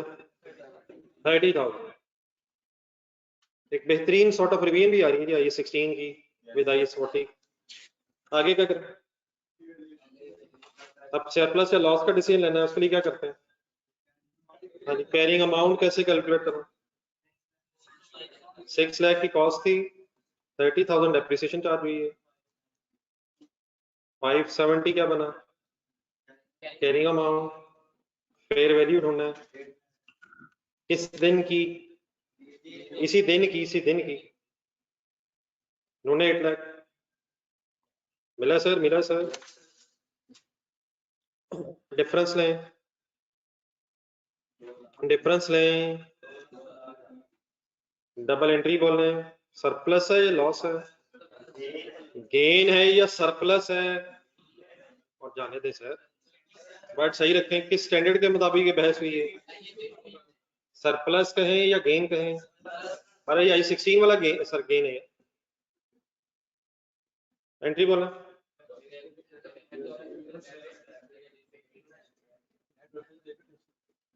हेड ऑफिस बिल्डिंग डेबिट,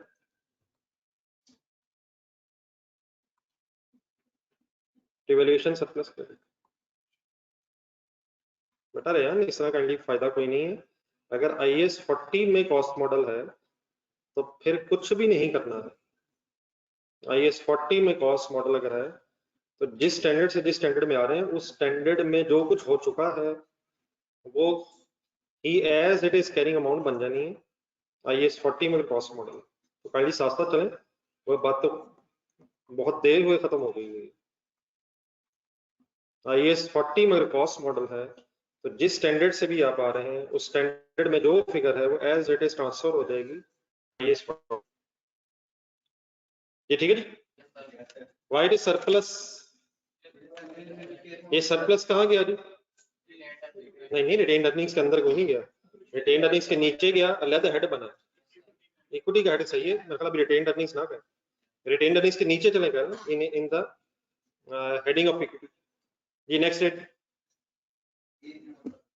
हाँ जी यही डेट दोबारा लिखो। अब किस स्टैंडर्ड के मुताबिक हमने रिवैल्यूएशन कर ली है और जाना कहाँ है? आफ्टर दिस एंट्री एसेट वैसे आ किस फिगर पे गया होगा, कितनी अमाउंट पे? अब एंट्री बोले कहाँ से कहाँ लेके जाना है? IAS 40 में जाना है इन्वेस्टमेंट प्रॉपर्टी डेबिट और property plant equipment head office building. पहले क्या किया है और फिर क्या किया है? पहले IAS 16 के मुताबिक वहीं रह के रिवैल्यूएशन कर लें और लॉस या सरप्लस जो भी उसका वही डिसीजन लें जो IAS 16 में होता है, और वो करने के बाद अब इसे किस स्टैंडर्ड से किस स्टैंडर्ड में शिफ्ट कर दें? IAS 16 से IAS 40 में शिफ्ट कर दें और यहाँ से ऑनवर्ड्स अब इस इन्वेस्टमेंट प्रॉपर्टी पे कौन सा स्टैंडर्ड लगेगा? IAS 40 वाला लगेगा। ठीक है, हेड ऑफिस बिल्डिंग नहीं है, हेड ऑफिस बिल्डिंग थी जी, लिख लेते हैं प्रॉपर्टी प्लांट इक्विपमेंट।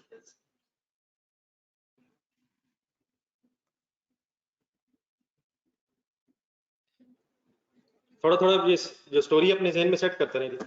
अगर IAS 16 से IAS 40 में आ रहे हैं तो पहले क्या करना है फिर क्या करना है? पहले IAS 16 के मुताबिक रिवैल्यूएशन करनी है और फिर ट्रांसफर एंट्री करनी है। तब कौन से स्टैंडर्ड में आ गए हैं?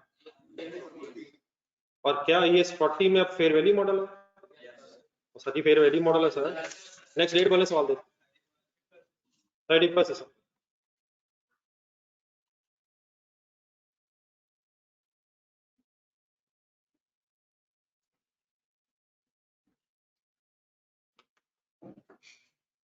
ये 31 दिसंबर 15 पे रोकने की वजह 6 महीने की डेप्रिसिएशन पहले चार्ज करें, क्या हो गया है?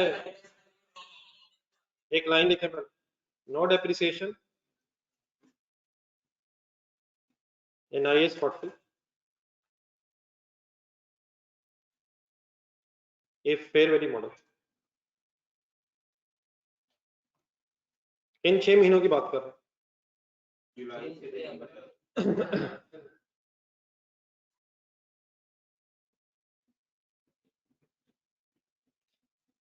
जी ठीक है, सेम डेट दोबारा लिखें,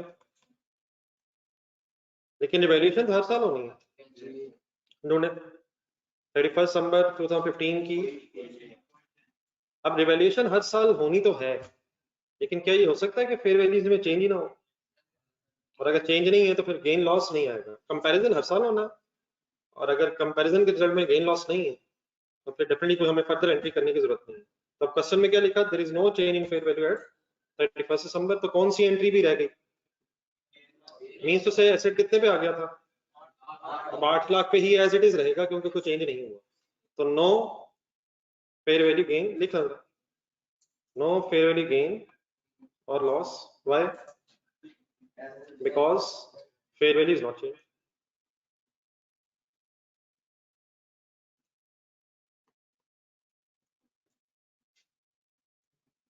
नो गेन लॉस, एक थोड़ा सा और बीच में ऐड कर, नो गेन लॉस एज पर IAS 40 because fair value is not changed.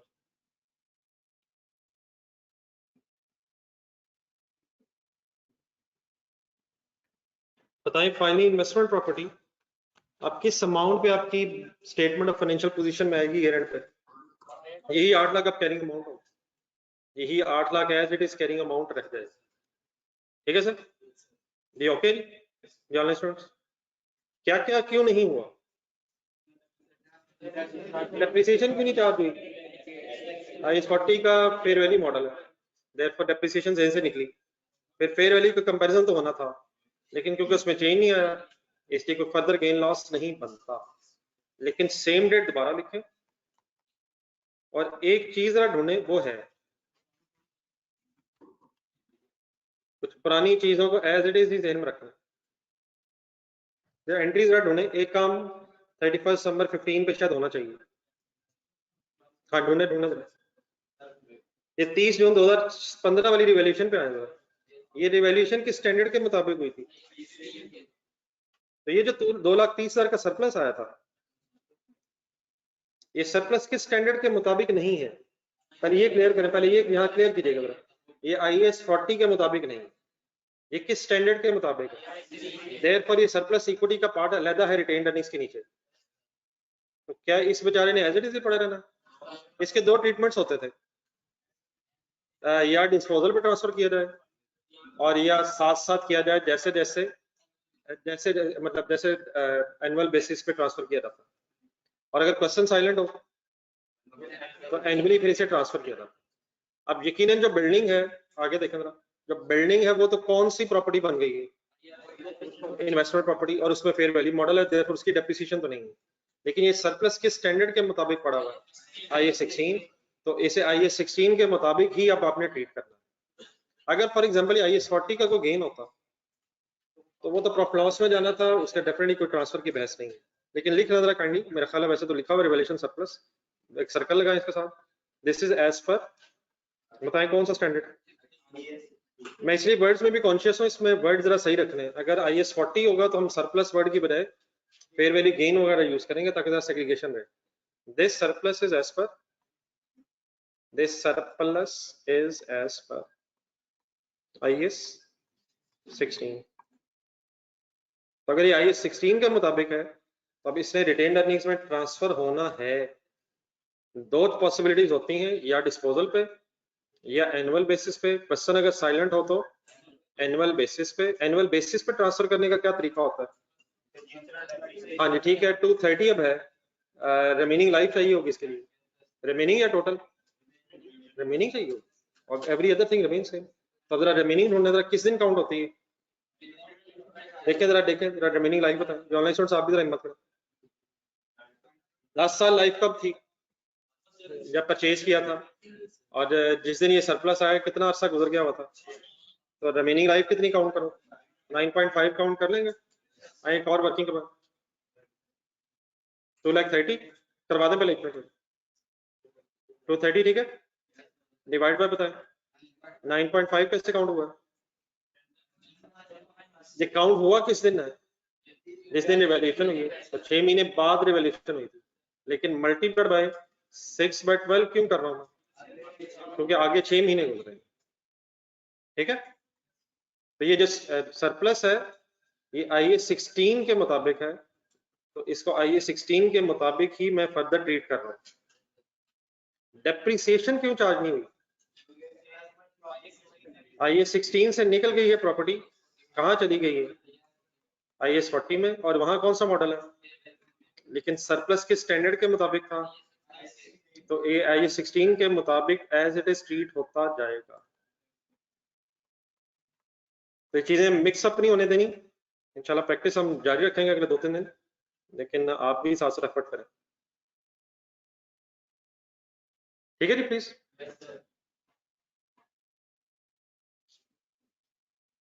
Ji online students, इस एंट्री के इफेक्ट्स गिनवाएं कहाँ होते हैं? इससे क्या होगा? सरप्लस कम हो जाएगा और रिटेन्ड अर्निंग्स इंक्रीज हो जाएंगे। जी यहाँ तक तो कंफ्यूजन है। तो अगर किस स्टैंडर्ड से किस स्टैंडर्ड में जा रहे हैं तो पहले क्या करें और फिर क्या करें?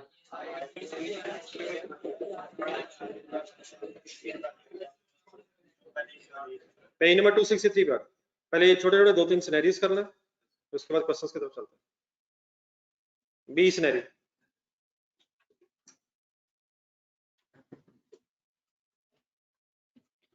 Change from IS2 to IS40, inventories to IS40, कहां से कहां आना है?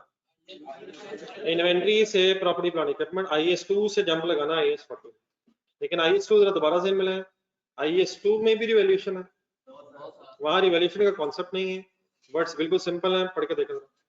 Property that is intended for sale in the ordinary course of business, it is carried according to the IS2.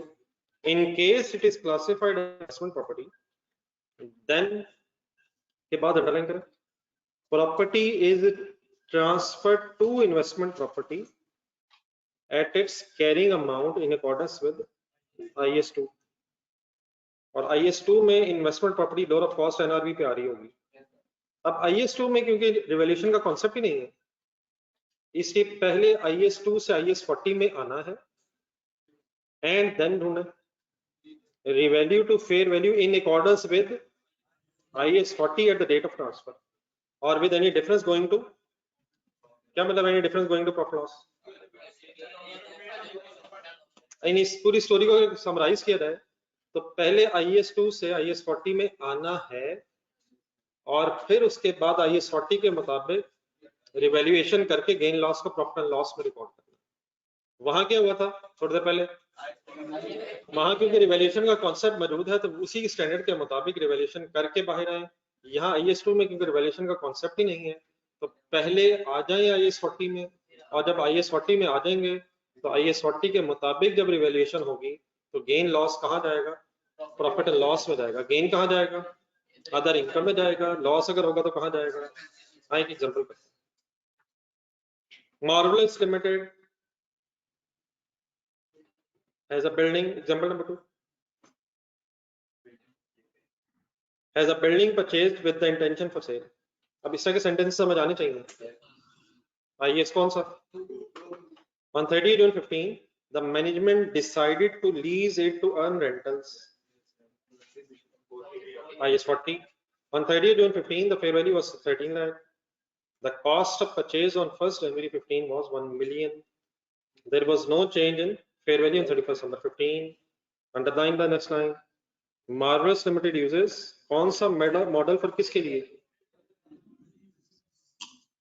अगर इन्वेस्टमेंट प्रॉपर्टीज कॉस्ट मॉडल पे हैं तो ये कोई बहस नहीं हो रही, वो सारी कोई बहस नहीं, ये सारी इश्यूज ABC सिनेरियो किस कॉन्टेक्स्ट में आ रहे हैं, कौन सा स्टैंडर्ड में अगर फेयर वैल्यू मॉडल हो। लेकिन अब जंप कहां से कहां हो रहा है, IS2 से अगर IS16 में सॉरी IS2 से अगर IS40 में आना तो आए जरा वर्किंग करो। ये ऑनलाइन सर्विस साथ है,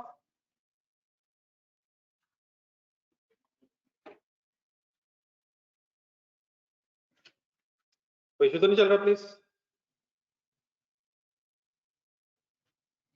जी सर, आज तो क्वेश्चन में नाम भी आपके अपने अपने लग रहे हैं। फैंटास्टिक था, कभी आप कौन सा आ गया, और आगे भी शायद आप ही।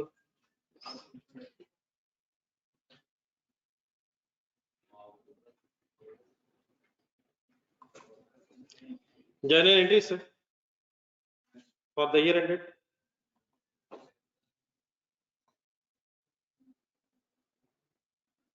31st December 2015।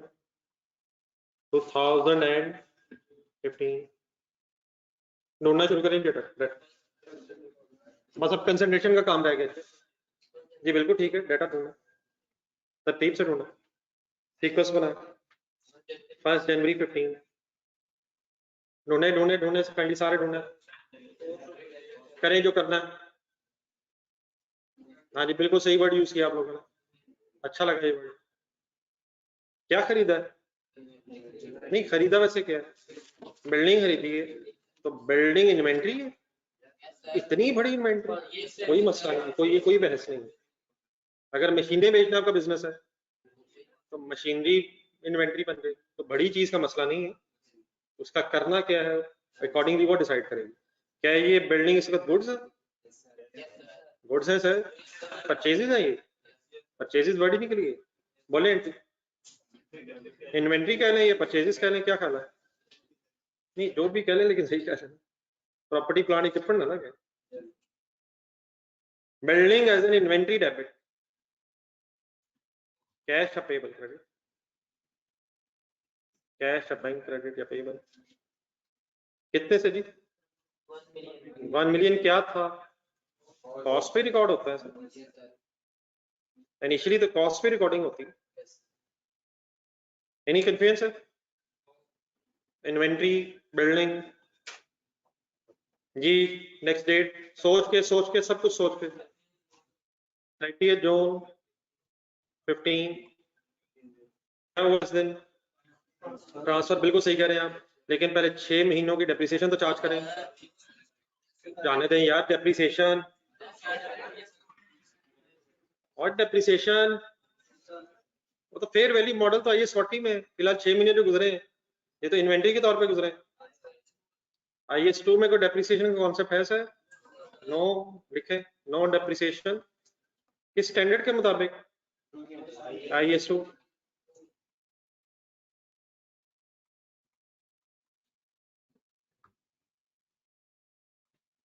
डेप्रिसिएशन का कॉन्सेप्ट किस स्टैंडर्ड में आके आता है, जब एसेट फॉर यूज हो, हाँ इन्वेस्टमेंट प्रॉपर्टी में भी आ सकता है अगर कॉस्ट मॉडल है, नो डेप्रिसिएशन एज पर IS 2 which means investment property 1 million पे ही एज इट इज रही,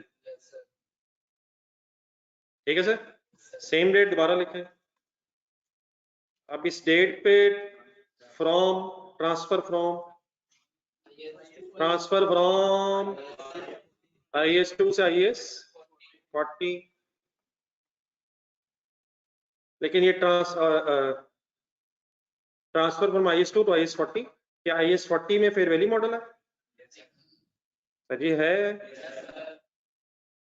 ऊपर वाले पैराग्राफ में जाए, अगर आईएस 2 से आईएस 40 में आना और फेयर वैल्यू मॉडल है आईएस 40 में, तो पहले आना है या पहले कुछ करना है, पहले आईएस 40 में आ जाना है और फिर आईएस 40 में आके रिवैल्यूएशन करनी है, तो आए जरा आईएस 40, इन्वेस्टमेंट प्रॉपर्टी डेबिट,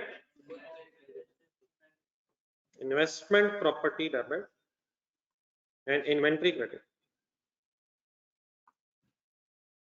कितने से सोच के पता है आपको, 1 मिलियन से, जिस वैल्यू पे इन्वेंट्री मौजूद है उसी वैल्यू पे इन आईएस 40 में पहले से ट्रांसफर कर देना है, और ट्रांसफर कर देने के बाद आईएस 40 वाला इसी दिन आईएस 40 वाला फेयर वैल्यू मॉडल अडॉप्ट करना है, ठीक है, ये ऑनलाइन स्टूडेंट्स चल रहे हैं प्लीज, अब बन गया सीक्वेंस, कौन सा स्टैंडर्ड के मुताबिक अब क्या होने लगा,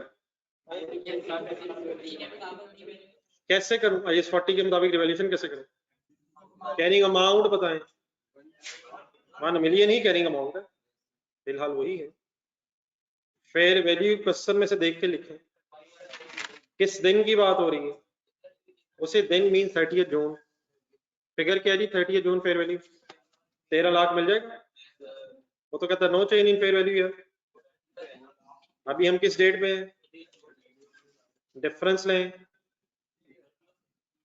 सरप्लस कहें या गेन कहें, फेयर वैल्यू गेन कहेंगे, जरा स्टैंडर्ड्स का डिफरेंस रखना है, और फेयर वैल्यू गेन जब आप वर्ड यूज करेंगे तो होपफुली ये भी ज़हन में आ जाएगा कि आप इसने प्रॉफिट एंड लॉस में जाना, समझ आ गया सर, एलिमिनेशन की एंट्री करवाएं, है भी नहीं, है भी नहीं, है भी नहीं, है भी नहीं, नजर भी कहीं नहीं आ रही, क्या करें, investment property debit, fair value gain करें, फेयर वैल्यू गेन ढूंढने जरा कहाँ होगा, प्रॉफिट एंड लॉस में कहाँ होगा, अदर इनकम है, तो इन्वेस्टमेंट प्रॉपर्टी डेबिट 3 लाख and fair value gain credit by 3 lakh,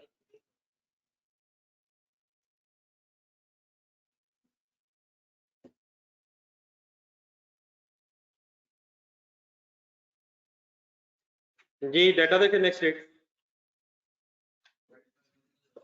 31 दिसंबर 15, जी लाइन ही क्या क्या रिकॉर्ड में से, नो डेप्रिसिएशन क्यों यार, अब तो करो, क्या हो गया ना, पहले की ना अब की, अब क्या हो रहा है? पहले क्यों नहीं की? IS2 में थे, अब क्यों नहीं करनी? IS40 में कौन सा मॉडल है? तो no depreciation, once again no depreciation as पर, ठीक है, वर्ड्स आपके डिफरेंट हो सकते हैं और लिखने की बहरहाल जरूरत भी नहीं है, लेकिन इसलिए लिखने के तरह थोड़ा थोड़ा याद रखो। नो डेप्रिसिएशन एज पर IS40, why? As fair value model, no depreciation as per IS40 as fair value model is used.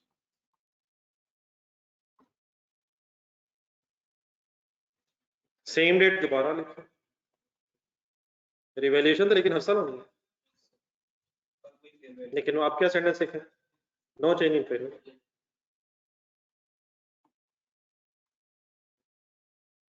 अब क्वेश्चन में क्या आएगा? 31 दिसंबर 15 पे सपोज फेयर वैल्यू में चेंज नहीं है, तो फाइनल बता दें एसेट कितने पे ही रहेगा? 13 लाख ही रहेगा। डन है sir? Ji online students,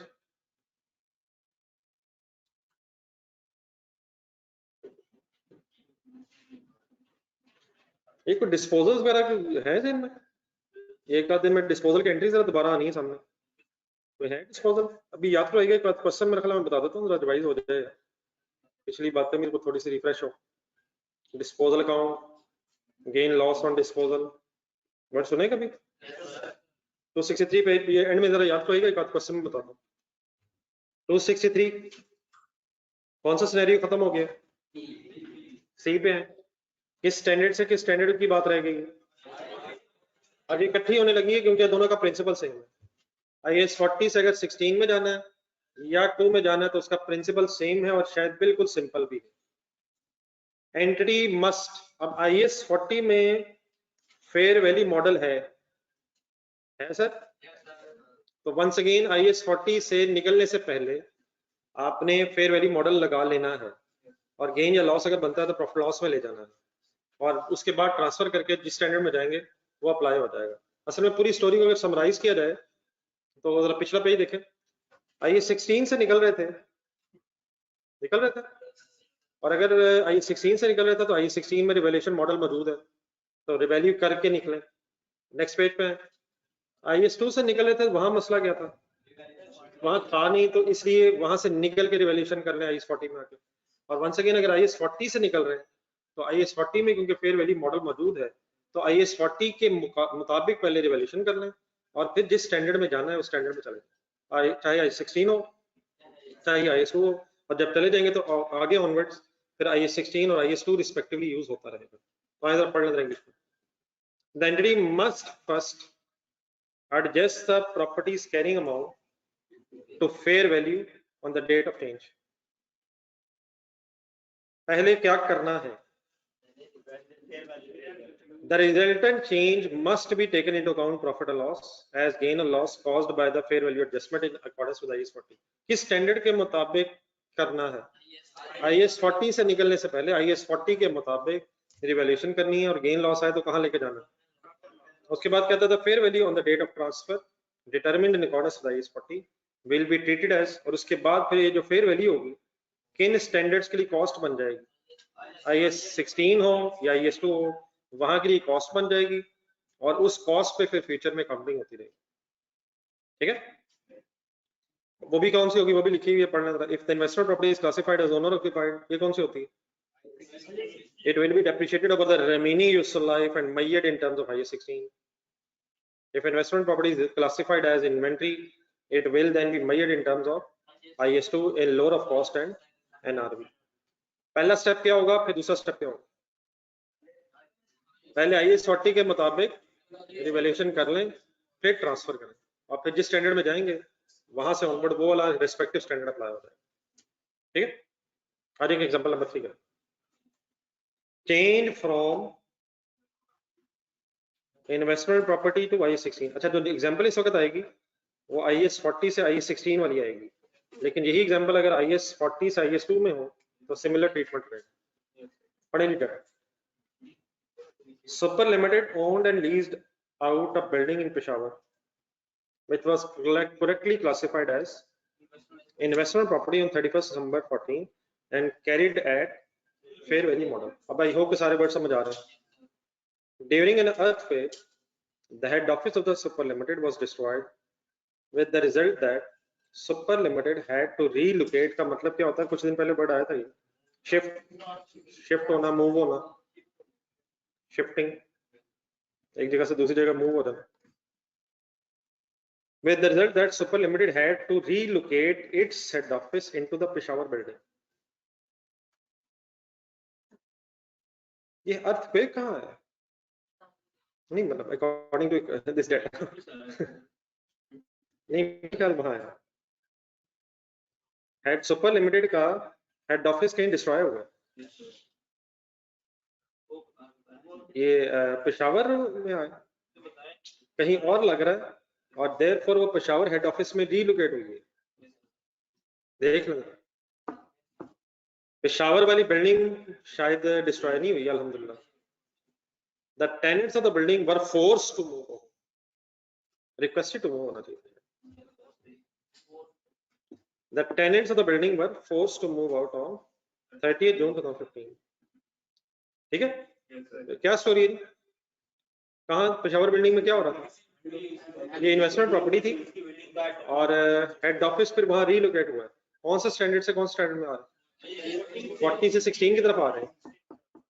Fair value the building on 31st December was 2 lakh, and on 30th June 2015 the building's fair value was 2,60,000 and has a remaining useful life of 10 years. And provide the general entries in Super Limited's report for the year ended 31st December 2015. Finally, bismillah. अच्छा, बात simple ही है लेकिन सही तरह खुद से individually सोच लीजिएगा जी. ऑनलाइन स्टूडेंट्स इकट्ठे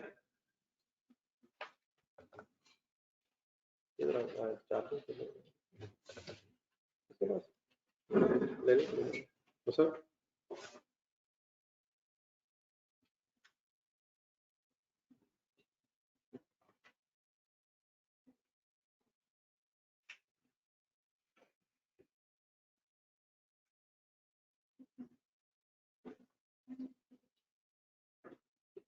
जी सोच के मैंने खासतौर पे पहले वर्ड यूज किया, सोच के पहली डेट बताइए, बल्कि सॉरी बिजनेस नेम वगैरह लिखो. सुपर लिमिटेड है, आगे जनरल एंट्रीज है, किस साल की है? General entries for the year ended. General entries for the year ended 31st December 15. सोच के पहली डेट बताइए.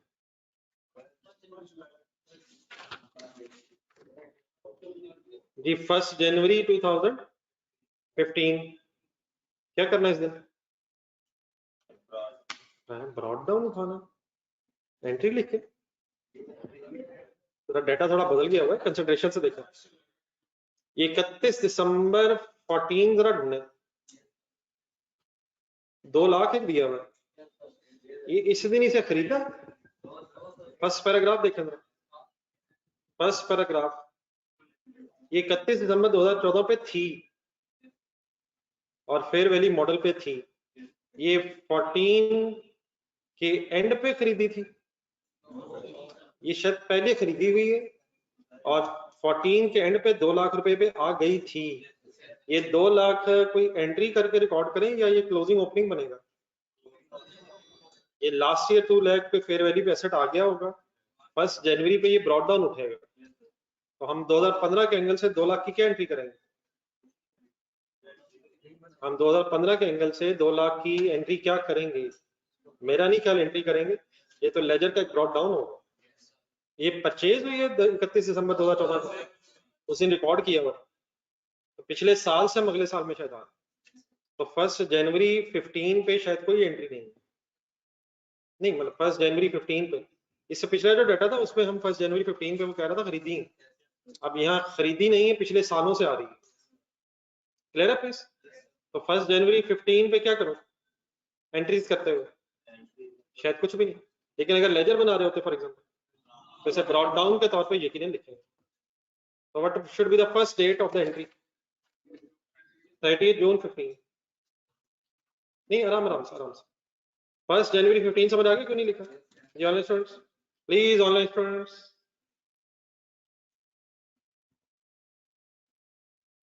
जी 30 जून 15 रिलैक्स रहना था। क्या हुआ इस दिन? क्या हुआ क्या हुआ क्या हुआ? IAS 40 से IAS 16 में ऐसे ही। लेकिन पहले जो 6 महीने गुजरे हैं उसकी डेप्रिसिएशन तो आएगी। पहले 6 महीनों की डेप्रिसिएशन आएगी। कौन से स्टैंडर्ड में है? और IAS 40 में फेयर वैल्यू मॉडल है। नो डेप्रिसिएशन प्लीज लिखें। नो डेप्रिसिएशन एज पर IAS 40 because fair value model is used.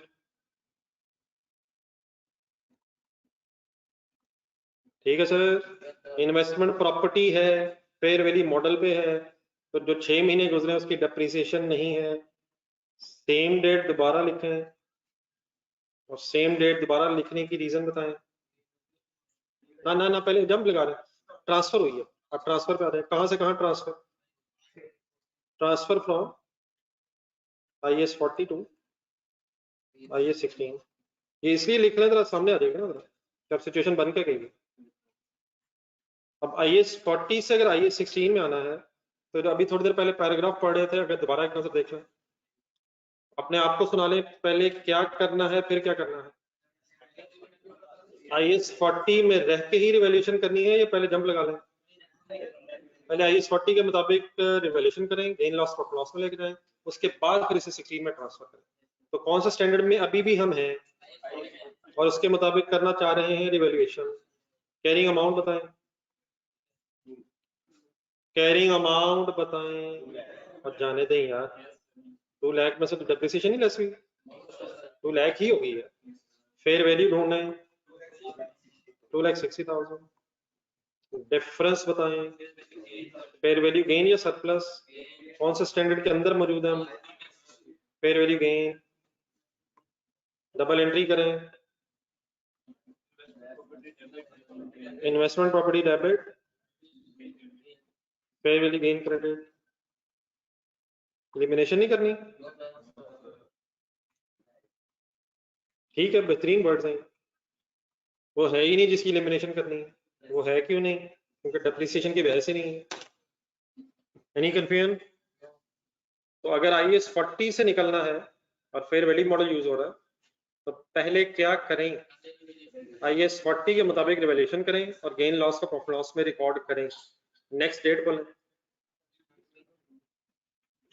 Next date है सेम। क्या हो गया? अल्हम्दुलिल्लाह। अच्छा, ये फेयर वैल्यू गेन के साथ प्रॉफिट लॉस लिखना, P&L वर्ड लिखना। जी अब कहाँ आए? एंट्री बनवाएं। हाँ जी, property plant equipment debit, head office building debit as a property plant equipment and investment property credit.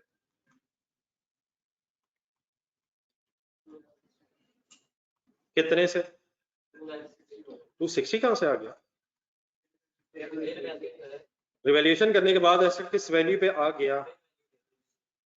आ गया सर जी। कौन से स्टैंडर्ड के अंदर अब आ गए हम?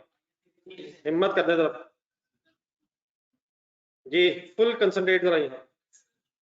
31 दिसंबर 15, नो डेप्रिसिएशन। और जाने दें यार, और जाने दें। डेप्रिसिएशन चार्ज करेंगे सर? कौन से स्टैंडर्ड के अंदर आ गए डेप्रिसिएशन की एंट्री? अमाउंट की सही वर्किंग करवानी है।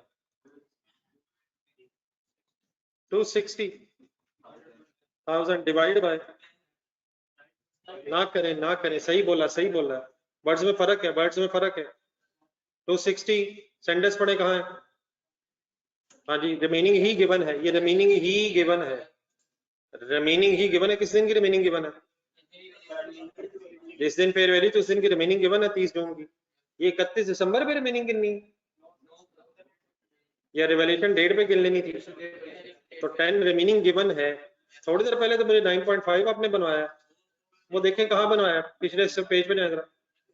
नहीं वजह इसमें बड़ा फर्क है।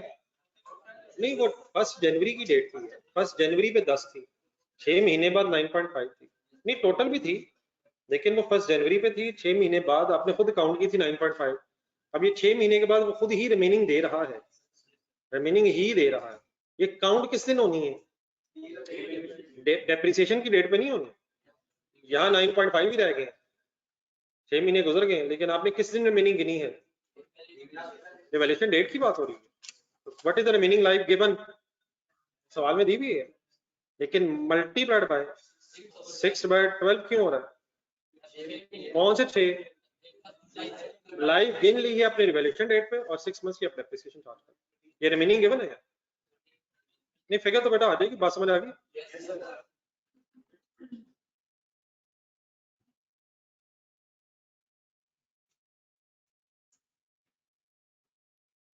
जी ऑनलाइन स्टूडेंट्स बात समझ आ गई प्लीज।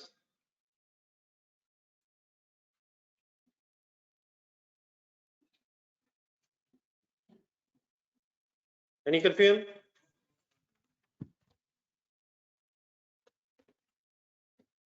वो क्या बना उसका, वो जो रेशियोज के टेस्ट का मैंने पढ़ने को कहा था, तो उसमें इशू तो नहीं पढ़ा करें यार? जी वो कर लेंगे, जो आप नया वर्ड आ गए वो भी आगे आ जाएंगे। ओवरऑल तो ठीक है ना, एक आध वर्ड के अलावा। चलिए आज जरा डिस्पोजल के 1-2 क्वेश्चन भी रखें साथ, बाकी इंशाल्लाह इन्वेस्टमेंट प्रॉपर्टी और रिवैल्यूएशन कल यहीं से कंटिन्यू करेंगे। एक आध जरा डिस्पोजल के क्वेश्चंस को रिवाइज भी साथ कर लेंगे।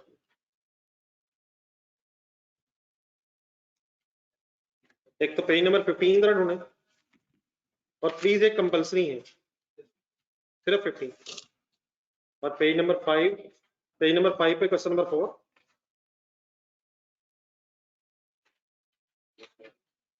और पेज नंबर 15 पे एक ही क्वेश्चन है, क्वेश्चन नंबर 1। इन्हें प्लीज कंपलसरी रिवाइज आपने करना है। इनमें डिस्पोजल अकाउंट्स भी आ जाएंगे, कुछ एक्सचेंज की बहस भी आ जाएगी। एक्सचेंज है पता है सर? इनके आंसर जरा ढूंढने अपने रजिस्टरों पे, चेक करने वो रजिस्टर में है भी या नहीं।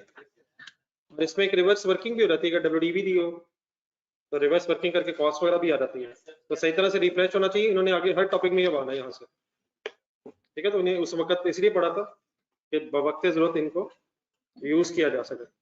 अल्लाह हाफिज। तो नया काम नहीं कि देर में खास आज कल जो दिए थे कहाँ तक पहुंचे, वो फाइनल होने चाहिए। बोरिंग कॉस्ट वाला सवाल, IAS 8 वाला, और ये डेप्रिसिएशन वगैरह, इन सब की कल इकट्ठे जरूरत पड़नी है, ठीक है ऑनलाइन स्टूडेंट्स? देख के जाइएगा, बाहर मौसम खराब लग रहा है मुझे, वापस आ जाएंगे मौसम खराब है, जाने में कोई मसला नहीं, आने में मसला ही मसला। ये कर उधर पी को पकड़ा दीजिएगा नीचे, किसी और ने भी टेस्ट अगर नहीं सबमिट करवाया तो दे दें यार, तो नीचे कर रूम में दे दीजिएगा।